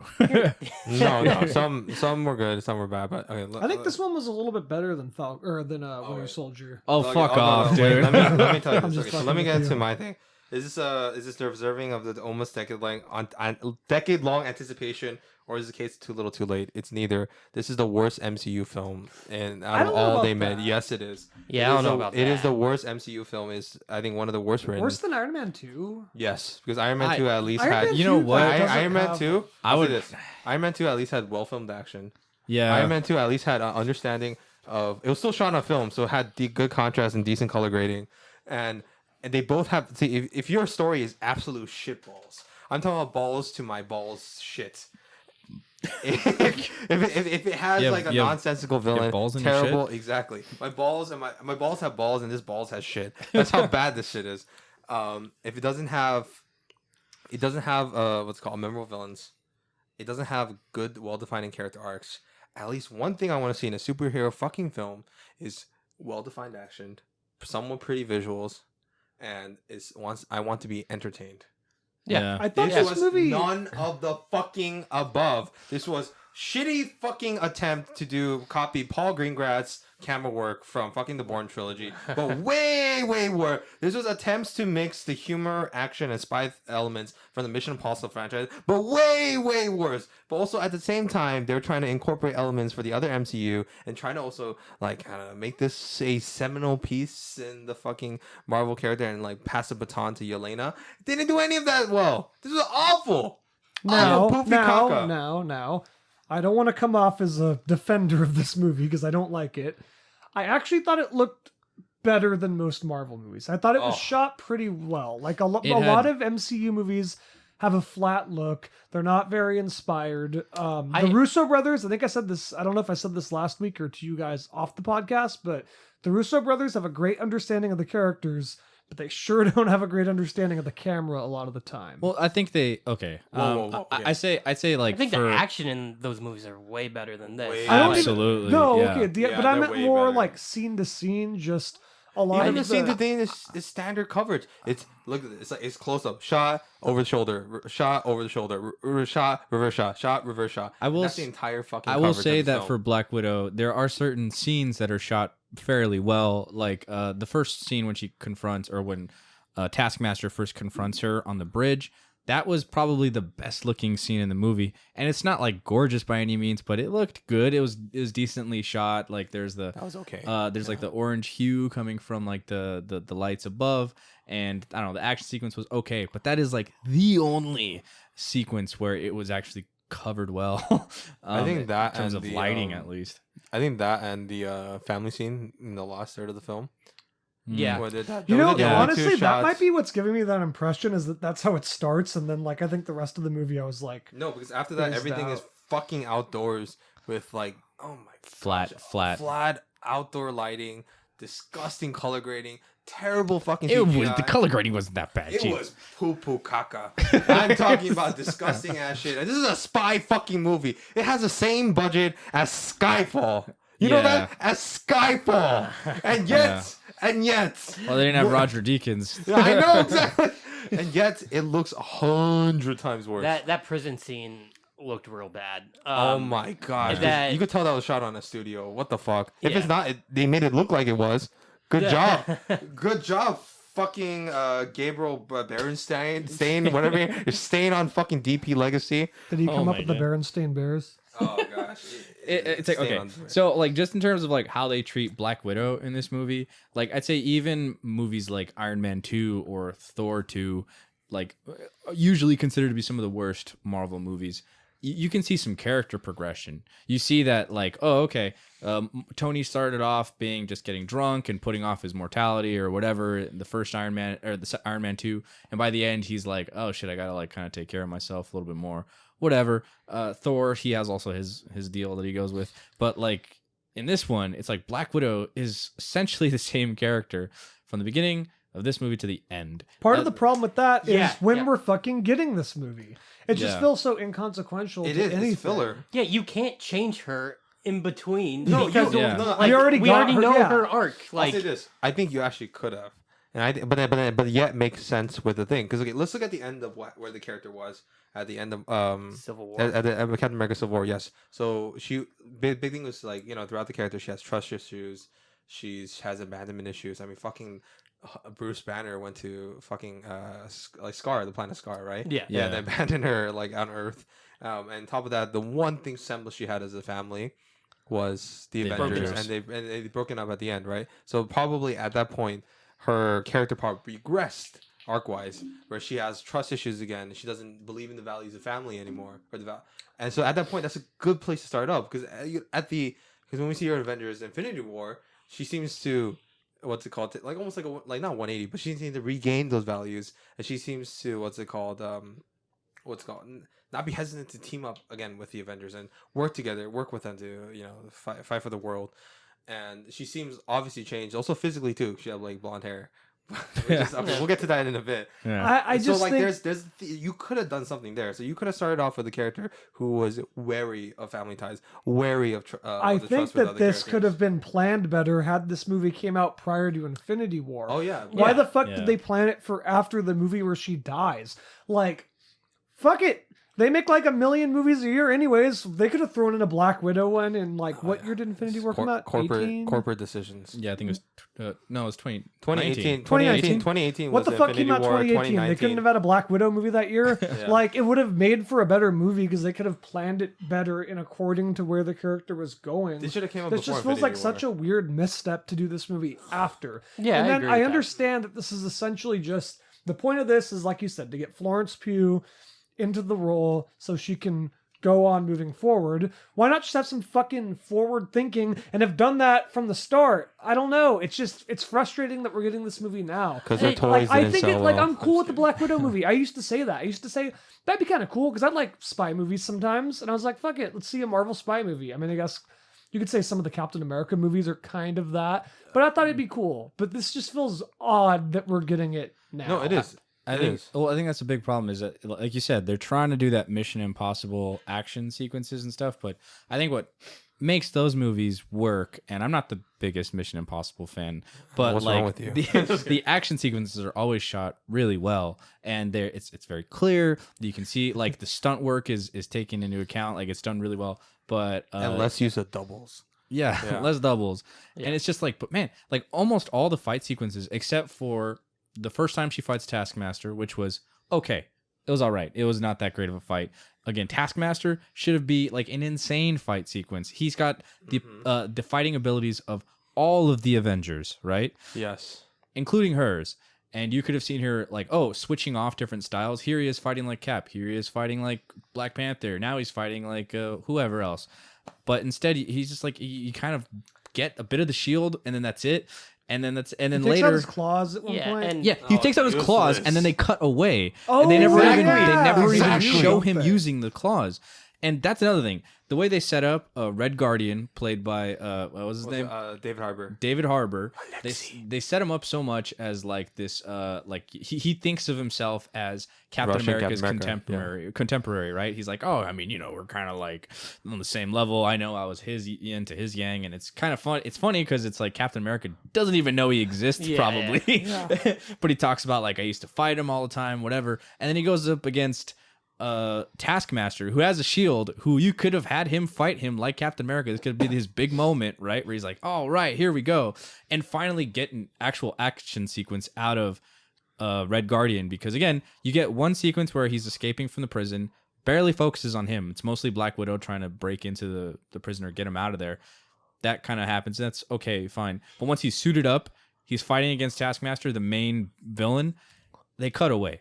Yes. They don't even show him fighting him. They just cut back to a certain point where he gets like flipped around, and then Taskmaster gets locked in a glass cell, and that's it. That's so lame. And you don't really even see him use his super soldier powers. No, not at all. That. You would think like they would show him punch the wall, and the way Taskmaster beats him is because he jumps really high at one point. He makes a point. He's like, "Hey, I'm the muscle, right?" They like, did at the prison, but I'm talking about against the Taskmaster. That was a joke. Yeah, I'm sorry. But I'm just so triggered by this film because I love spy films. I'm a huge James Bond fan. How would huge you Mission guys Impossible feel fan. if we got an Iron Man 4 and it took place like in a previous time? Oh god, no, it's like okay. So with going back to Winter Soldier and Civil War, the best things the Russo brothers did is how they incorporated Cap's super soldier abilities into that. When he kicks a dude, he goes flying like 10 feet off the boat. Yep. He like chucks his shield like no one else but Cap can do. He's jumping up walls, doing all kinds of shit that like only Captain America is capable of. Red Guardian doesn't do any of that. He kicks open a door at one point, and then like essentially that's he it. Jumps, yeah, like as Blake said, he jumps really high. He jumps high at one point, and that's it. He never does anything else. Even the part when probably the one thing he shouldn't be able to do because he's fat. What? He beats a bunch of dudes at arm wrestling. Yeah, he arm wrestles a bunch of guys, which was a funny sequence. That was fine. Too, like David Harbour's performance, no problem there. I liked David him a lot. I really don't have a problem with anyone's performance except for maybe the main villain. Who's that? Ray Winstone? Ray Winstone as Dreykov? Yeah. Which we'll get into that. I felt like he was hamming it up. I like Ray Winstone. Absolutely. Oh yeah, I like him. I like him a lot. He didn't. I don't even think it's his worst MCU villain so far. Honestly, yes, most forgettable MCU film, worst MCU villain. Yeah. It's like worse than Malekith, the Dark Elf, though. You know what, Malekith? Yeah, it would. He at least had a cool design. He at least had a physical presence in this. Dreykov is this fat piece of fucking Russian guy, and he's just like, he doesn't. Lock. He literally doesn't show up at all until the very end of the movie. At least Malekith. At least Malekith attacked Asgard. He killed Thor and Loki's mom. Like he had some kind of consequence being around. This guy is just there, and then he dies. Once again, this is a symptom of the problem that this came out prior. See, but the thing is, if you had that problem, right, you still could have done something. But it just makes it more difficult. That's all I'm trying to say. He could have killed. I mean, why not? Superheroes' parents die all the time, right? He could have killed David Harbour, Rachel Weisz, or something, or David Harbour found a way to like have leaving a lasting impact that will carry on with not only Black Widow but with the Florence Pugh's character. Is she gonna be called Black Widow too, or is she gonna in the comics she kind of takes over as Black Widow, and then she was Iron Maiden at one point. The Rachel Weisz character. Oh yeah. Oh, but talking about Florence Pugh's character, she also becomes White Widow at a certain point, which I think is fine. That's like good alternative. Why not? She should have her own kind of character. She shouldn't just be. And it makes sense for her character. I liked her. Like we said, I think everyone is casted very well in this movie. Yeah. All the characters and their interactions were done well. And I think that's where I give credit to Cate Shortland, who directed this. She knew how these characters would like, I don't know. They felt Cate Shortland. They felt like Cate Shortland. They felt authentic in a way. I like the scenes where they're having dinner and stuff when they're kids and they're trying to escape. Yeah. And then later when the family's sitting down again and they're all talking, all their characterizations felt really good. Florence Pugh's character felt like the annoying little sister that was like bugging Scarlett's Natasha. It was fun. Well, one thing I didn't like about that scene though, when they were sitting down having dinner, how Rachel Weisz just nearly kills the pig. Yeah, dude, that was weird? So funny though. When me and Jason were watching it, and for viewers who don't know Jason, whenever he finds something ridiculous, he talks in this high-pitched voice and throws his hands in the air. I'm eating. I'm like, here's the scene. I'm eating pizza, and I'm watching this movie. This was at our house. We watched it on Disney Plus. And Jason just raises his arms and goes, "She just killed a pig! She killed a pig! That's not funny!" That's why And I I thought was they're- thinking the same thing. She didn't actually kill the pig. No, but they but, made like- it really seem like Yeah, they I did. was like, this fucking bitch. Yeah, that's Which, some but I think that did. sociopathic I ass think that did behavior. highlight the character. I was okay with that. Yeah, 'cause I know. It's at something. least it's some it's just character, some weird some fucking way. characterization in this shit film. It Yeah, was like- odd though. like It's a she's weird way I thought to that do it. okay. I thought that was a little befitting because she is like this very cold-hearted super spy person, right? Like she's Yeah. trained all these children to Murder. to basically to murder and everything. And so her like having disregard for the pig, I thought that was like supposed to be like, oh, she and Black Widow Natasha sees like this is how they treat That was the most us. tension I felt in the entire movie. I know. Yes, I agree with Dude, you. seriously, going, yeah. going back to what's it called with Ron, what he says about was a Cate Shortland's contribution to the film, which I thought like she tried her fucking best, but based on what I've read and based on like at least the tone of the interviews and based on like all the people like what's it called that they try to court for this film, I actually don't think she had that much creative control. All right, let's go Yeah, it over doesn't all the seem like directors it. that Oh, passed yeah. on this. So we go with one of the first ones was Denise Gamze. By the way, all of these people, I'm so sorry, I didn't research how to pronounce her name. I usually do that, and I apologize. We never do. Denise Garzar, basically the person who directed 2015 film's Mustang, which was nominated for, I think, Best Foreign Film at the Academy Awards. Chloe Zhao, who ended up directing Nomadland and The Eternals. Alma Asante, who directed Belle and United Kingdom. Lynn Shelton, who tragically passed away recently. But she was a mumblecore film director, directed Hump Day and Your Sister's Sister. Lucretia Martel, who directed The Holy Girl and The Headless Woman. This one was a particularly interesting case because she rejected the offer because she got an email from Marvel saying, you don't have to worry about the action scenes. She said, I don't like that. Yeah. that's, in That's a the weird thing way. for all of that's- the movies, isn't it? Yeah, that's, not even Some just of that, them. particularly for the female directors. I think in that way, that's sexist as fuck. Yeah, I'm saying that, absolutely. yeah, okay, like so- why give these women directors like a chance to do these awesome action movies and then be like, yeah, you're not really gonna do that. Yeah. Like it's basically just saying we're putting your name on the fucking movie. Like Yeah. And I think Cate Shortland probably could have captured pretty good action. I mean, she clearly likes to move the camera a lot. yeah. She could have got it. Yeah. Or it's like, it's so... Give her a chance at the very least. Like if she Exactly. After fails, Laura, I had a lot of faith in her. Yeah, right? Like, that Yeah. did make me more excited to see Black Widow. But It's like the Russo brothers. Like all they fucking did was direct the episode of Community, good fucking episodes, but they had a fucking hand in the action sequence. They directed the directions. They were okay. So here's the raid.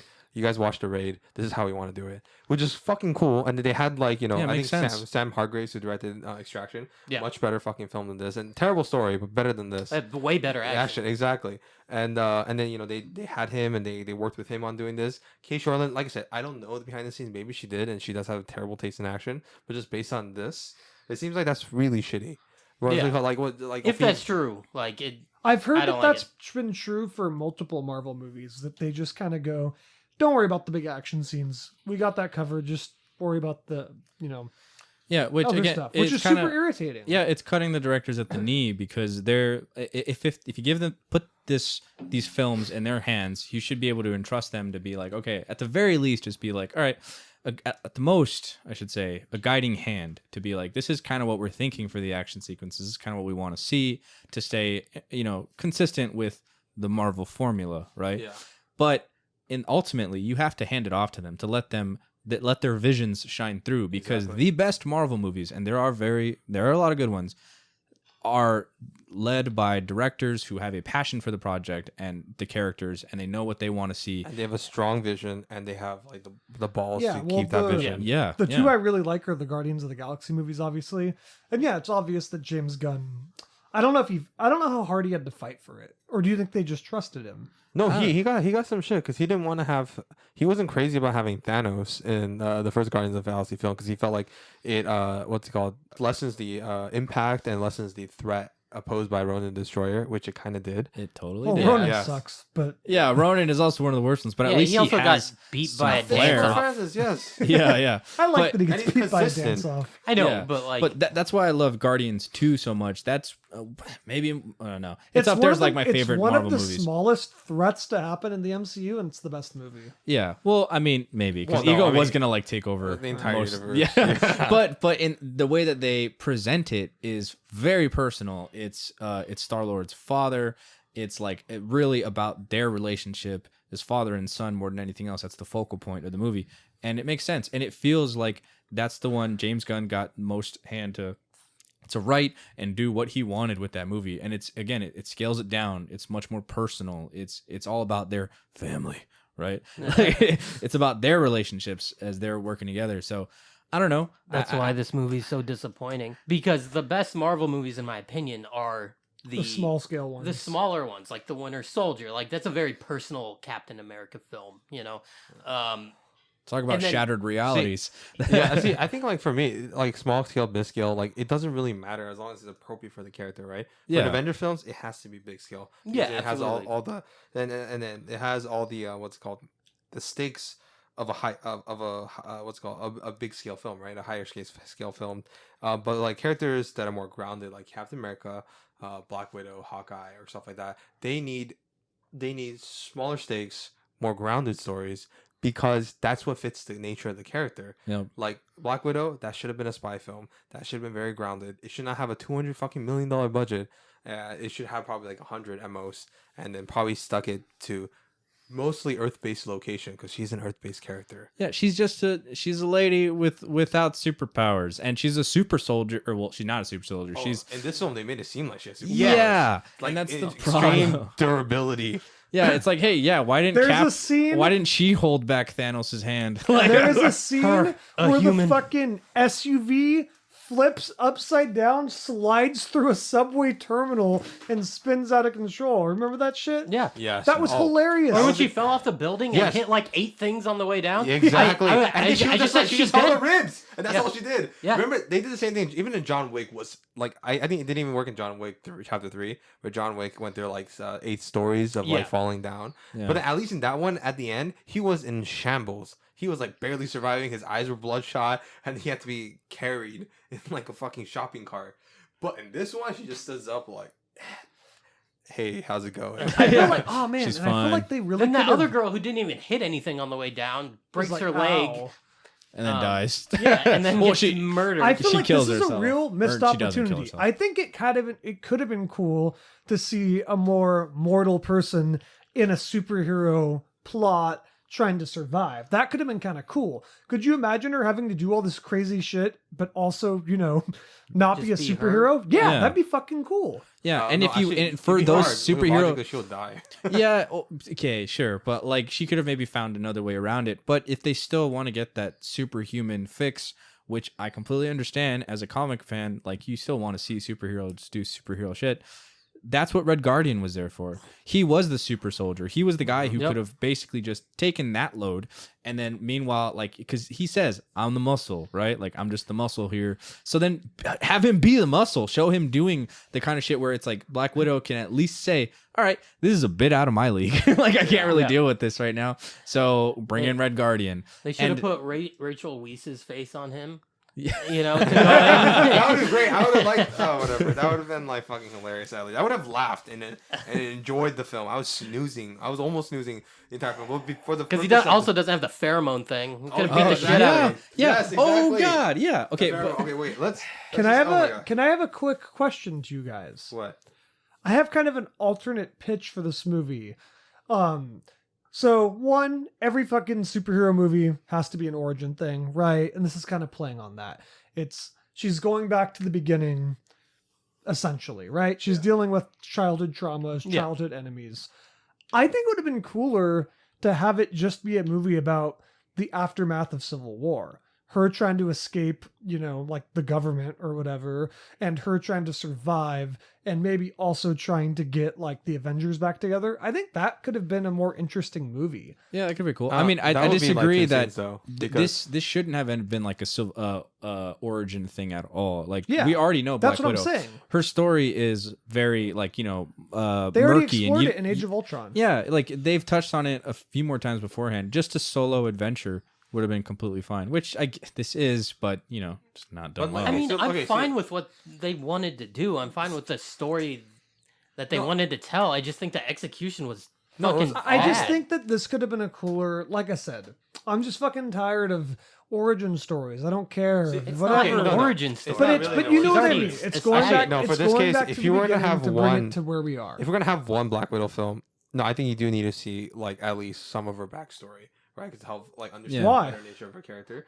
Because like, we that's- already have a that's- better understanding of her We character. don't really. Yeah, we do. actually We never- learn She, all she was about one her. of the most vague characters She in was the one MCU. of the most vague characters. We never found I out. feel like we explored a It's- lot in it's Age not of like- Ultron. it's not Ron, like you Han agree with Solo. me? Back me up. It's Fine. not, it's not like Get in the ring. It's I not- partially it's not like agree Han with you. Solo- It's not like Han Solo, where like what's it called? We actually have a lot. Then I of- guess a lot your of name is backstory. Han You know? Solo. That film was also done terribly.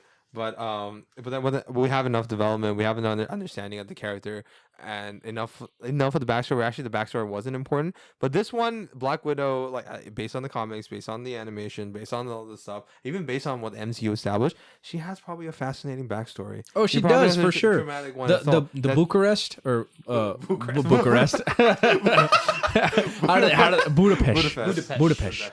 The Budapest story sounds very interesting. The Exactly. moral drama of her she kills a kid. Which in her mind, she thought she killed a kid in order to join like the good guys, right? In her Don't point, worry. that is like She didn't kill a kid. That kid just got transformed into a killing machine who is there subconsciously as her body forces her to do we're not gonna even get into. Alright. Okay, so let's- what they let's- do to fucking Taskmaster in this movie? Oh, it's just awful. Let's.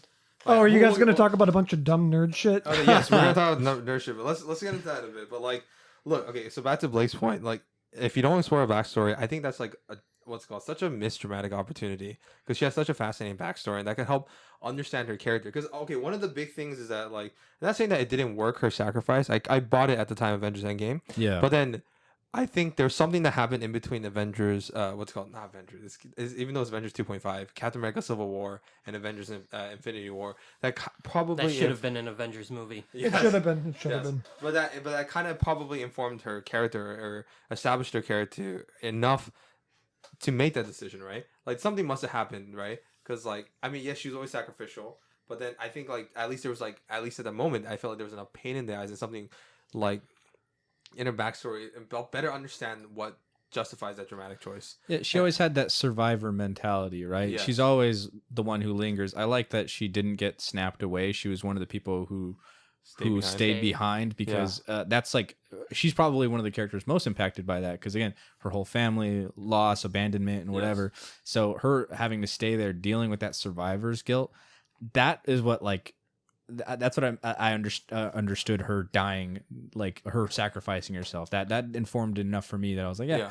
I could see why she would See, and I could feel kill like herself they there. could have touched upon that in this film, right? So like the whole thing with like Yelena, what's it called, the Iron Maiden, the Red Guardian, and that's like her pseudo family before the Avengers, right?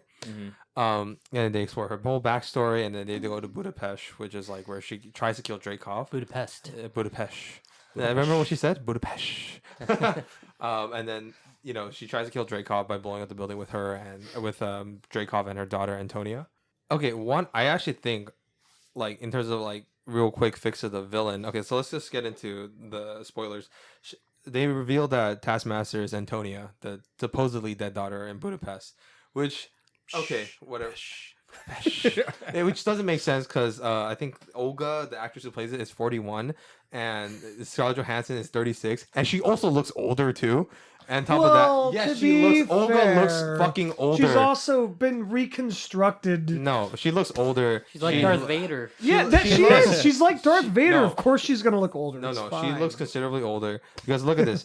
Like I don't care about that. Yeah, it literally does not matter. I'm gonna explain this plot hole to death. Okay, Natasha Romanoff was like probably like mid-20s or something when and I think Antonia was like probably 8 to 12 at most, right? So there's at least like a 15-year age gap, right? But then when they release when they show who Taskmaster is, they casted an older actress where somehow she aged like 30, 40 fucking years, and they don't establish this at all, and it looks terrible, and it makes no fucking sense. And two, they should have casted a younger actress if they were just detail fucking oriented and not like fucking on their We need ass all like the a teddy time. bear to pass to each other. To be fair, that wasn't a character anyway, so it really doesn't fucking matter. Yeah, true. She was should have been not a a character. character. It Oh yeah, doesn't she absolutely matter. should have been. She should have been. I mean, again, what they do to Taskmaster in this case, It's it's like a fucking assassination of a character. yeah. And to be fair, I was not really that much of a fan of Taskmaster before. I knew of him because he's a man in the comics. He's just a guy who like has what is it, photogenic reflexes. He can watch Yes. anybody like fight, and he immediately like can fight just like Perfect them. mimicry, yeah. Yeah, which is a really cool concept, especially for like an assassin character or whatever. But Made they him an as android. soon as I Or- saw when like there's a shot of him like standing there watching the Avengers fight, and I was like, okay, that's cool. Like he's absorbing it, he's learning, and then they're like they push her head forward, and then they plug something into the back of her head, and I was like, fuck. I had the same reaction. I was like, what the fuck is this? I was this like, is not damn it. Taskmaster. Yeah, it's because at that point you know that he or she, because you don't know at the moment, is some kind of android or some like a robot, or they're definitely not like in control Or of they're their mind cybernetically at all. enhanced, Yeah, right. so then it's like that immediately takes away any personality, anything that like Makes special about gives the character makes the character interesting at all. Yeah. Like it's just an android, so it's just a big dumb musclehead person just fighting. See, and it's It's it's like what they ah. did to Bane in like Batman Forever or whatever. Oh yeah, Oh, yeah, yeah. yeah. Bane's a fascinating as fuck character, and then they're Yes. just like, nah, he's just muscle. Yeah, he's like a smart guy with like all this. Um, oh gosh, it's like remember what we talked about with I Taskmaster? actually like the general idea behind Taskmaster. wrong. I wish they So took wrong. it further. Okay, here's the thing though. Look, I don't give a fuck about comic books. I don't give a fuck about. You're wrong. Ron gets offended every time I say this. I don't give a fuck about dumb nerd shit. I think that that's a cool concept to me. That like just Blake, this, you're nerdy too. Don't try to act like just you're this above fucking- that. Let me say Don't be this. condescending. I like this fucking concept. You're just though. nerdy about shit no one else is. Yeah. Yeah. I like this concept so much they just fuck it up, in my opinion. I like the idea of this failed assassination attempt. They take this poor girl and Darth Vader her up and make her into this killing machine that has no free will that Black Widow has to stop and or save. That's a super cool concept to me. That sounds been done. fucking You know why awesome. it's super cool to you? That Because you sound- don't watch, I- you don't watch I any have the- anime. I You have don't the watch any talking Japanese teddy- animation. I have the Okay, talking teddy bear. Even in the MCU, they already did that with Winter Soldier. I know, with but Bucky, I which know, was done Way better. a million times better. Oh yeah. I'm not saying that this was good. I'm not defending it. I just think that it's a cool concept, and I think it could have worked in this specific. It's Most like- of the things in this movie could have worked. I'll say this. Yeah. Okay, Blake, regarding that, it's not a cool concept. It's been done so many times before in Japanese anime. What's it called? In what's it called? It's In anime. Winter Soldier, Winter in Soldier. the It's MCU. anime. So it's like, yeah, again, I would be fine if this was like their first time doing it, but they've already done it, and they did it so well beforehand, and because they had that built-in relationship between Steve and Bucky, that when he realizes that is Bucky, he's like, oh my god, and then he has to deal with fighting with him, and it's like conflicted He only has emotions half and his whatever. face obstructed. How can you can't just tell? Yeah, how are you gonna recognize someone? You also he thinks he's dead. Yeah, you know what I mean? yeah. You could Yeah. think, hey, that looks like Bucky. You're Yeah. not gonna be like, that's Bucky. And also, Bucky has short hair in what's called Captain America: First Avengers. Yeah, hasn't seen him in 70 years. Like, Yeah. it's Well, it that's hasn't passable. been 70 years for Okay, him. but whatever. With Taskmaster, her relationship was that she thought that she killed her when she was a kid, and But she then- did something far worse to her. Yeah, and then something far worse has happened to you. Something far worse. But it's like you lose. They have no actual relationship or connection to each other, other than she feels bad of what happened to her, and that's not really enough to be like the kind of the crux of this film. No. That's like the big final moment where she's like, "Oh no, I can't believe I've turned you into this." It's like it's like there's It's nothing terrible. there. There's no relationship, and then terrible. with Dreykov, it's even worse because It's you don't worse. Okay. fucking meet him at all. Hey, Sorry, look, before I get into my no other point- punch pheromones. before I get into oh gosh, we're gonna get into that a bit. Okay, before I even get into Can't wait. like my whole thing about like Taskmaster and like proposing how to fix the villain situation, let's like kind of go into the backstory of Taskmaster. And I remember after talking to this, you guys seemed a little bit more intrigued with the character after discussing his backstory. But one thing about Taskmaster was like he was a former Shield agent, right? He ever since he was a kid, he had like photogenic reflexes. He was very talented. Whatever he saw, he could copy, and he was always ambitious in trying to reach the limits of human ability, human physical fitness. And then one day, he went on a mission. I think it's like a raid a Hydra base, and they meet a scientist who offers him this vial that could enhance his photogenic abilities.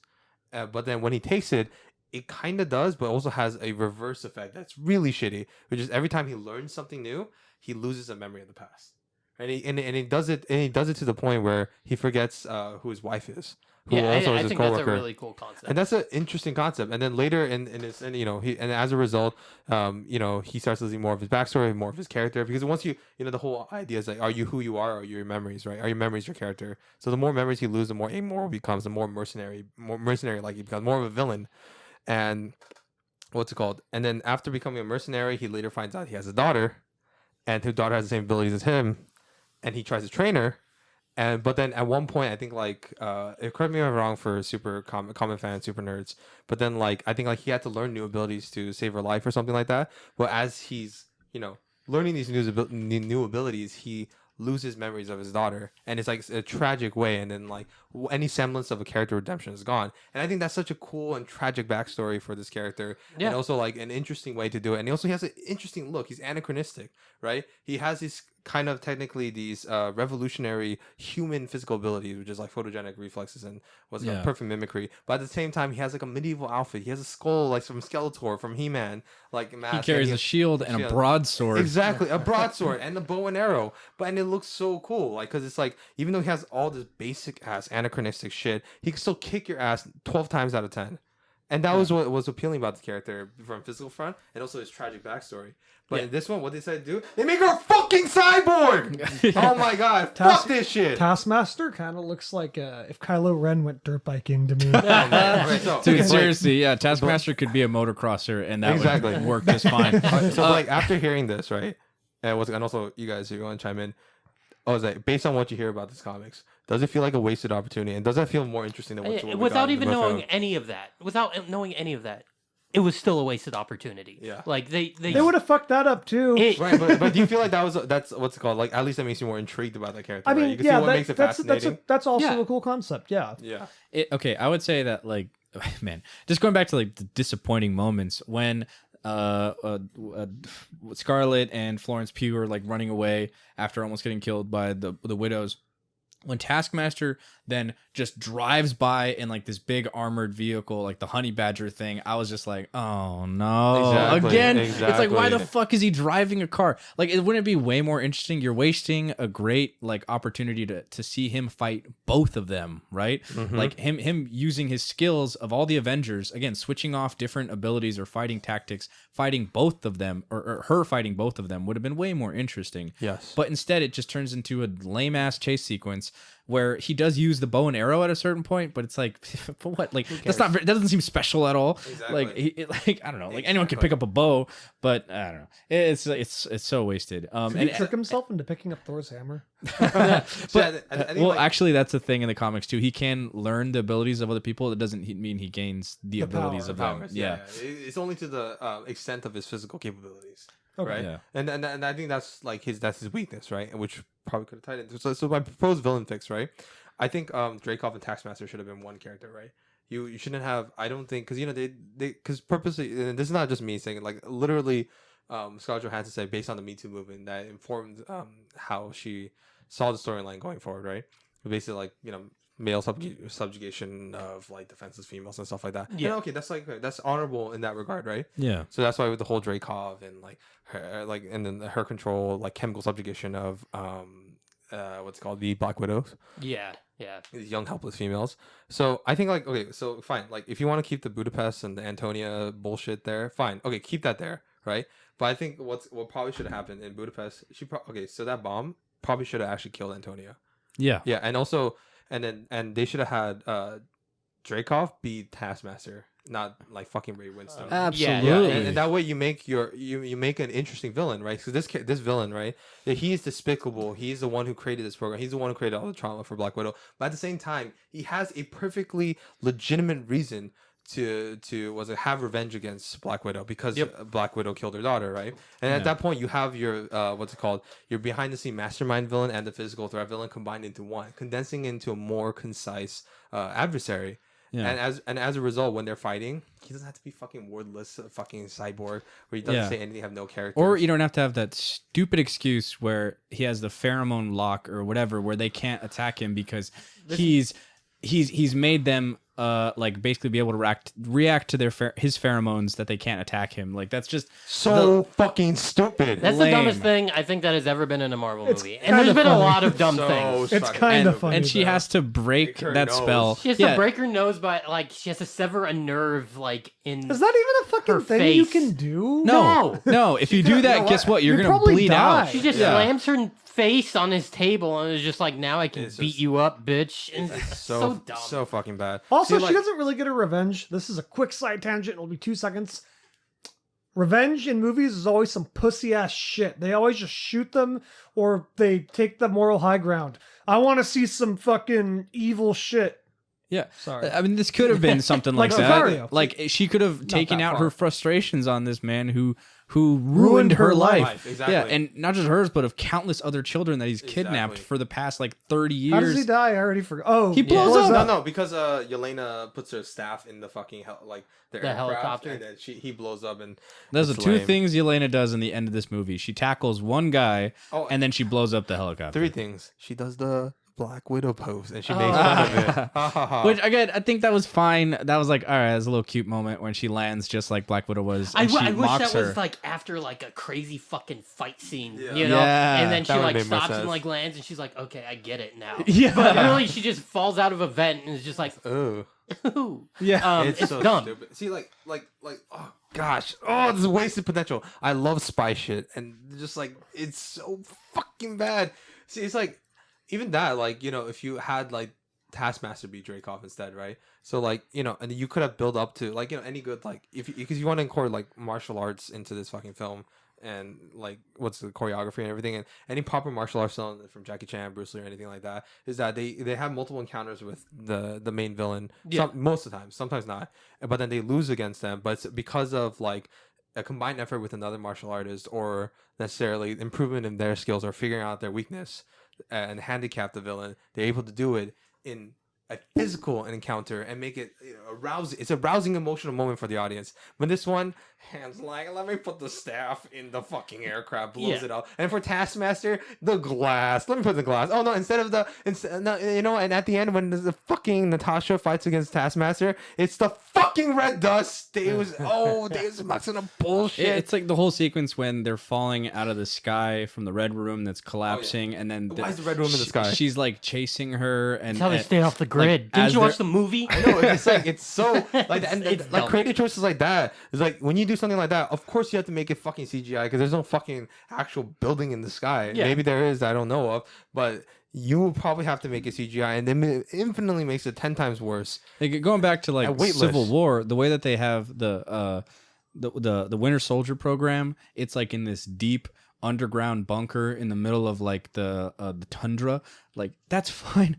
That's completely believable that that's off the grid and that no one's really going to be able to just stumble upon that. Having it flying around, that's so much worse because it's like how no one's ever going to realize Who's it. paying for that? It's like at least with Shield and the helicarriers and everything, it can go invisible. Yeah, There's it's like cloaking it's also technology. it's Shield, so it's the government, so also no one's going to be poking Who around the fuck either. is paying for this operation that's flying in the sky? Yeah, who knows? Who knows? It's so fucking. It's like it's just mind boggling how anybody thought this was a good decision. That you've had like.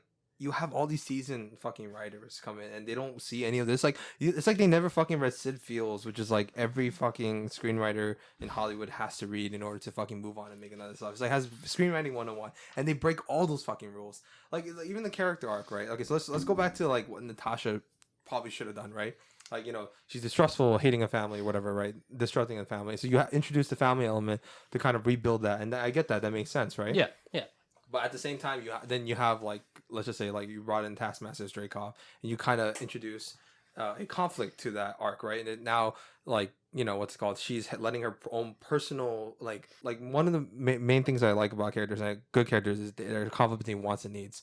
So like if I were to propose to fix, she wants to kill Dreykov / Taskmaster, right? Because like that's the source of her misery. But what she really needs to do is rebuild a relationship with her family, right? Yeah. And as a result of that, like she's on a self-destructive path.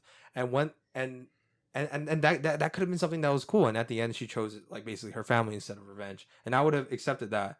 And even like a final sequence between Taskmaster should have been a collective family effort. If family was such a big fucking thing, Yeah. it shouldn't just so if like Red Guardian could do it, he has the strength, but he doesn't have the speed, and he's kind of rusty. Could be bringing prison, right? So who do you have that had been seasoned? You bring in Natasha, you bring in Elena, but they're not enough because they don't quite know all the weaknesses. But who else probably would know? What's it called? Rachel Weisz's character, the Iron Maiden. She could have came in. Melina, that was the character. Yeah. So she could have came in and offered that wisdom and expertise and coaching and all that, and that would have been like a rousing fucking sequence, seeing all three former Black Widows and the Red Guardian work together to be the Taskmaster, and would have been probably an amazing climactic sequence. Yeah, he should have been like kicking their asses the whole time, which he's not. Kinda does, but Barely then there. he's barely there. You don't see it. He's a non-entity. Dreykov and Taskmaster, pretty much. Like he shows up twice, really, to wreak havoc, and it's like they escape like really with no issue. Yeah. And let's talk about how terrible it was for them to bring in Dreykov like in the last 30 minutes. or 30 so. minutes 30 of the minutes. movie. Like he was not set up at all. Like when he came on screen, I didn't give a fuck. It was just dumb. Like It was who sets dumb. up a villain like that? No, it's Yeah. bad. You know who does? Eric Pearson, who what's it called? Who has only been written, like has like basically unwritten credits on like a bunch of Marvel films. I think he was one of the screenwriters for Thor Ragnarok. But I'm not gonna lie, Thor Ragnarok is their strong point wasn't the fucking story. Like there's a lot of narrative consequence in that film, but the strong points was Taika Waititi's humor and his direction. Yeah. Right. Absolutely. Wasn't he It- the main writer of Thor: The Dark World? And No, he's also, not. a lot I of think that movie that was a lot. a lot of Thor Ragnarok was improvised. Like they Yes. said, they came up with like 80% of it. Like They on probably read spot. the script and like, It's like I thought they were gonna have was it Melina, right? I thought they were setting up her to be the villain, especially with the pig scene. I thought like, Yeah. Yeah. she's still pretty heartless. And then they have the bait and switch moment where it's like, oh, she betrayed them, and it's like, oh no. And I thought, okay, the plan. at least this is more interesting because now this is the only villain so far that we have some kind of connection to, because it could have worked. Dreykov is dead. Melina took over, and then that's like she has to deal with that, like basically having to fight her mother figure. Like they could have done fucking Melina be Taskmaster or something. I don't know. Exactly. Just like I was, anything else. you know, I as you were thought saying that, I was imagining like a scene where Black Widow's like fucking around at that cabin or whatever, and then opens the door and like sees the mask in there and is like, oh my god. Yeah, like that would have been a really tense scene. That would have been better. cool. That would have been a little bit more by the books, but it still would have been better. I Yeah. like how And it- 80% of this conversation is us just trying to fix this movie. Yeah, another thing is, seriously. another thing is like one of the family members should have died, right? Yeah, no, there I was think of so. no 'Cause consequence. think about that. Like, David Harbour like, probably should have died. no, not He even seems- just. I think David Harbour and Melina, both of them should have died, because I think like one that would like the impact of her failure. What's it called? Will probably that informs us of her character during Avengers: Infinity War and Endgame. Why she's so determined to get back her family, because she seemed desperate at that point, right? Yeah, So yeah. her failure to protect her family in this movie would, if anything, enhance the narrative decision of her sacrifice in Endgame. That they Yeah. could have done that, and this also could have been like. This also movie should have Have like a And- moment of her choosing revenge over the family, and then that's what costs her a member of her Exactly. family. Oh, Exactly. yeah, that could've worked. That's what I'm saying. It's like this fucking storytelling, screenwriting 101. Yeah, this is basic shit, dude. We're a Yeah. bunch of idiots, and we figured out how to make this better. And also, that would have set up Yelena way better. Like if she lost her entire family. Exactly. And, like- exactly. And then that's why, like, in the end credits scene, that woman, Elaine from Seinfeld, Yeah. comes up to her and she's like, here's the guy who killed your sister. Okay, and really that quick- would make sense for her to go after Really quick, even more. How the fuck does she know that? She wasn't on that planet. I mean, I guess you could just she's say, twisting the narrative, and also. But how does Contessa- she? Contessa Valentina is a character that in the comics, also known as Lady Hydra, but I don't think they're going that route.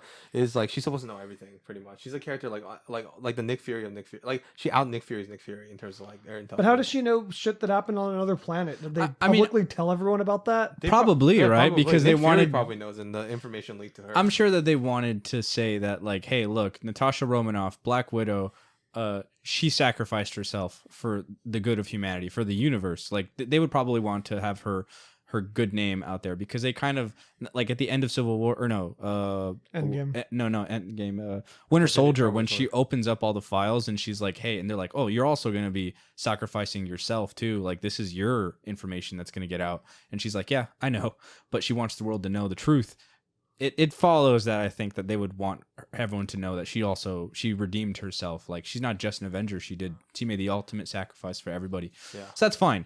Her twisting though, like her being like, oh, this is the guy who really killed him killed her. She said responsible. Who was responsible for his death? It's like 2 seconds. Yelena should have been like, that doesn't make any sense, because I know that they were like best friends. I know that they were friends. Does she know that though? No, to be I mean, she tells her. She barely knows, because they have one scene. That's another thing. They didn't. Doesn't matter. It'll last like one episode in the show. Yeah, probably. But basically, I think like I give a little credence to that. At least I can't believe I'm defending that part of the film, because like at least like they don't show like a reaction shot from Yelena being like, now I gotta kill Hawkeye, because she's gonna be in Hawkeye. Maybe she actually, like, I'm assuming if they don't want to assassinate this character too, she's gonna be like, okay, I understand. You know? Yeah, like if anything, she'll know the truth. Going on to that speculation, I've heard that like they could be sending up the Thunderbolts, which in the comics, Dark Avengers, right? Yeah, or possibly, yeah. In that, it's basically a bunch of reformed villains come together and work for Thunderbolt Ross, who is also in this movie, who is a better villain than the other two, because he's just chasing in Natasha and everything. He creates this like group of former villains to try and do some good, but really they're also just doing a lot of shady shit It's like too. Suicide Squad. It's gonna be Wyatt Russell. Pretty much, yeah. Is Wyatt Russell gonna be a part of that? I'm not sure. The Captain America. Don't tell him he hasn't watched. Oh shit! Don't say anything. Don't say anything. It's fine. Yeah, it's fine. It's probably that too, and they're just gonna have like some other soldiers in there. I was like, My bad. I feel like shit. also Thunderbolt Ross, he eventually becomes Red Hulk in the comics, which is know. really Oh cool. And I my think they're God. hinting at that because they keep pointing out how he keeps having all these heart conditions and all these like health issues, that eventually he does inject himself with the super soldier serum and the it gives himself like basically the gamma radiation stuff. His powers are slightly different than Hulk's. Like he basically absorbs radiation. Yeah. And it's very interesting. And then when he gets angry, at least from one iteration, I know when he gets angry, he becomes hotter, right? Yeah. He can basically overheat and he can overdose on radiation. So it's like makes him a perfect fight.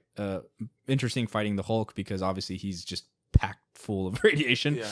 Whatever. The point is that I think they're setting that up, which sounds interesting. I'll look forward to that, but I really hope they don't go the dumb route. Not if it's written by Eric Pearson. Oh no, yeah, no. It really depends. Obviously, execution, but it could be cool. Yeah. I would love to see. I actually, credit to this movie where it's due. I liked the character of Yelena a lot. I'm totally cool with her taking over the Black Widow mantle, and I would like to see her character moving forward. That's probably the best thing. Kevin Feige was waiting on your confirmation before moving forward. There you go, Kevin. You're good to go.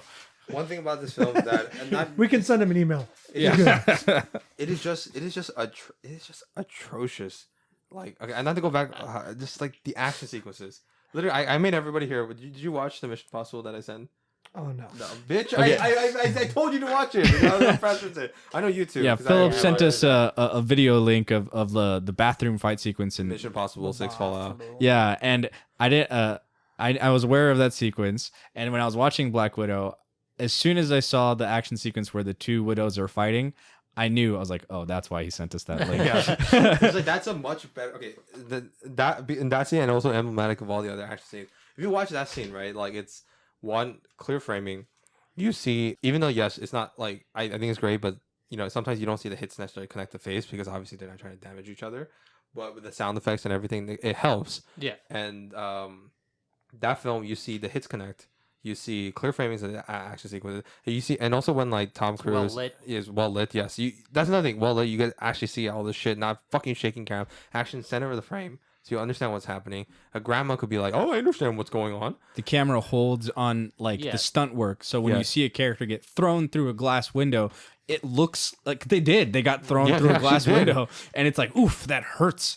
Yeah. Not like this movie. No, not like this one. So much stunt doubles, so much cutting. Every other shot, every other hit's like fucking cutting to another fucking angle. It's fucking terrible. And then on top of that, like back in that film, when Henry Cavill and Tom Cruise are fighting against an opponent that's stronger than them, or when they get like hit against a bathroom, or when they get hit too many times, they take a moment to pause and breathe. Yeah, They literally look like they're exhausted. It feels like they're actually Yeah. in a fight. Yeah. Like the Daredevil show. Like the action Yes. sequences are done That's so well. That's Marvel's best action. Yes. though. Yeah, that is the best agree. street level action for sure, because he's also a guy without powers. I mean, he does have some kind of powers, but really, he's mostly just physically just a regular dude. Yeah. And he is exhausted He gets as his he's ass kicked. Yes. yeah, he gets the shit All kicked the out of him time. because he's fighting 12 people. Is that realistic? Is he really gonna be able to walk away from fighting 12 guys? No.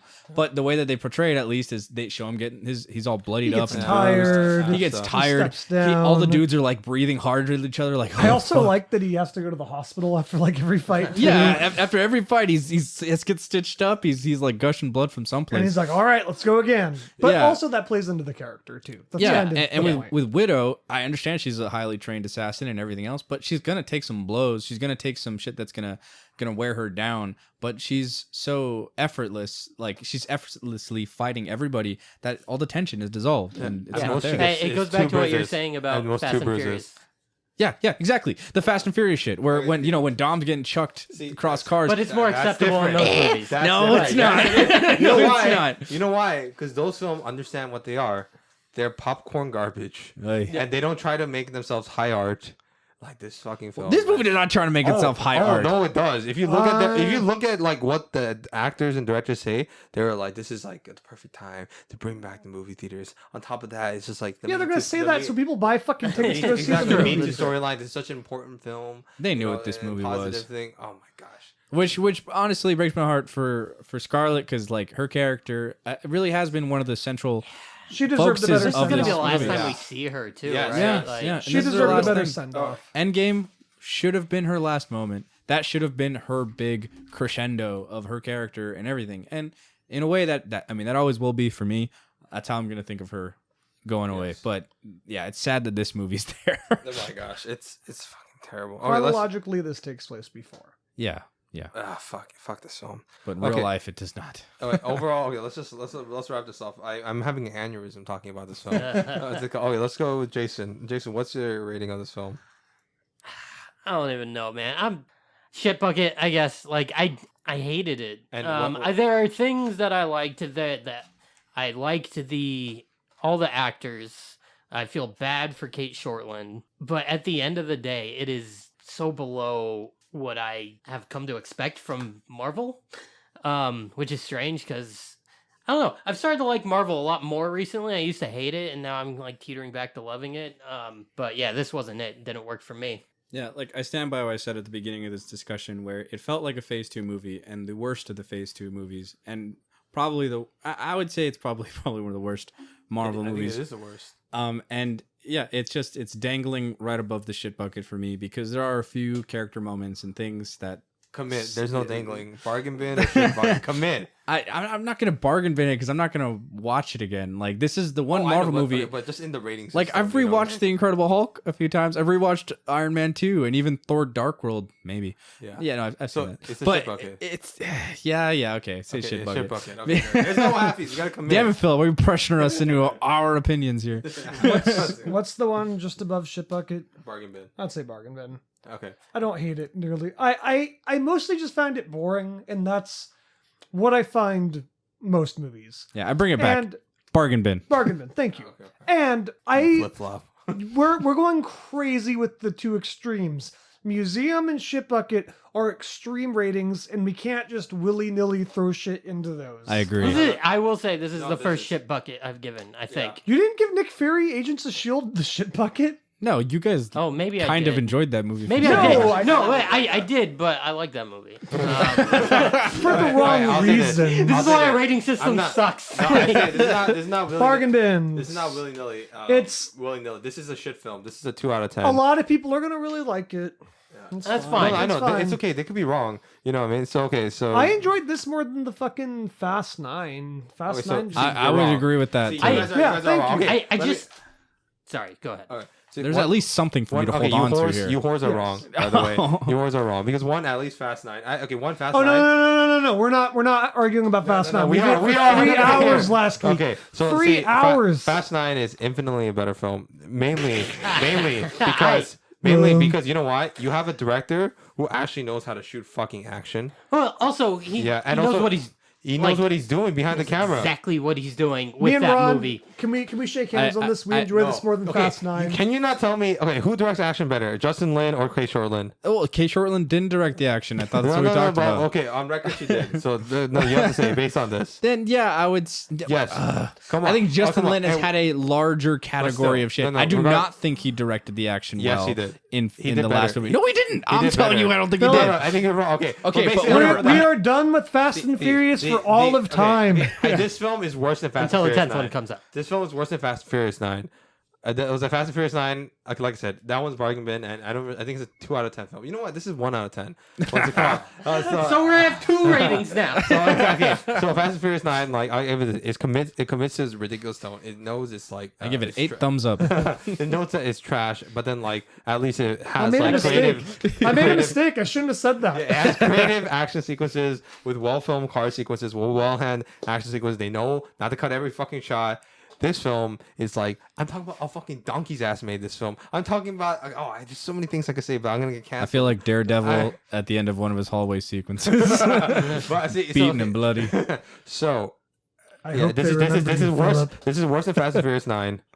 I would watch Fast and Furious 9 any other day. This is in the shit bucket. This is the worst. This is the worst MCU film. Fast 9 I think it's terrible. Fast 9 is I've good. not seen Captain Marvel, so I can't say. That's Captain the Marvel's one better than MC this one, movie at I least. haven't seen. That's one I Haven't can't. seen that either. That one's not good either. either, but it's better than this one. I keep thinking like, yeah, I've seen all of them now, and then like someone will mention one. I'm like, wait, I haven't seen that one. That's because there's like 30 of them. I know. So And I'd ultimately say- we decided this film sucks. All right. Yeah, Yeah. it sucks. Yeah. It could have been good, and that's why I'm so disappointed in it. Yeah, and same. I feel bad for the character of Black Widow. I feel bad for Scarlett Johansson. It could have been way, way better. Yes. So that's why it's in the shit bucket. Fuck this movie. I'm excited to never watch it again. Yes, I'm so All right. excited for Shang-Chi, and then that's about it. I am excited about Florence Pugh Yes. Yeah. doing more, though. Same. I'm really excited about that. All right. Well, so- you guys, thank you for another episode of Half a Clue movie review. What's it called? If you guys are listening to us on iTunes, Spotify, or any of the podcasting platforms, please give us a follow. If you guys are listening on YouTube, please like and comment and subscribe. Agree with me. But did you like Black Philip. Widow? Did you like Lore? Please tell us why. And yeah, just give us your honest opinion. Did you like it more than we did? Because there's a very good chance.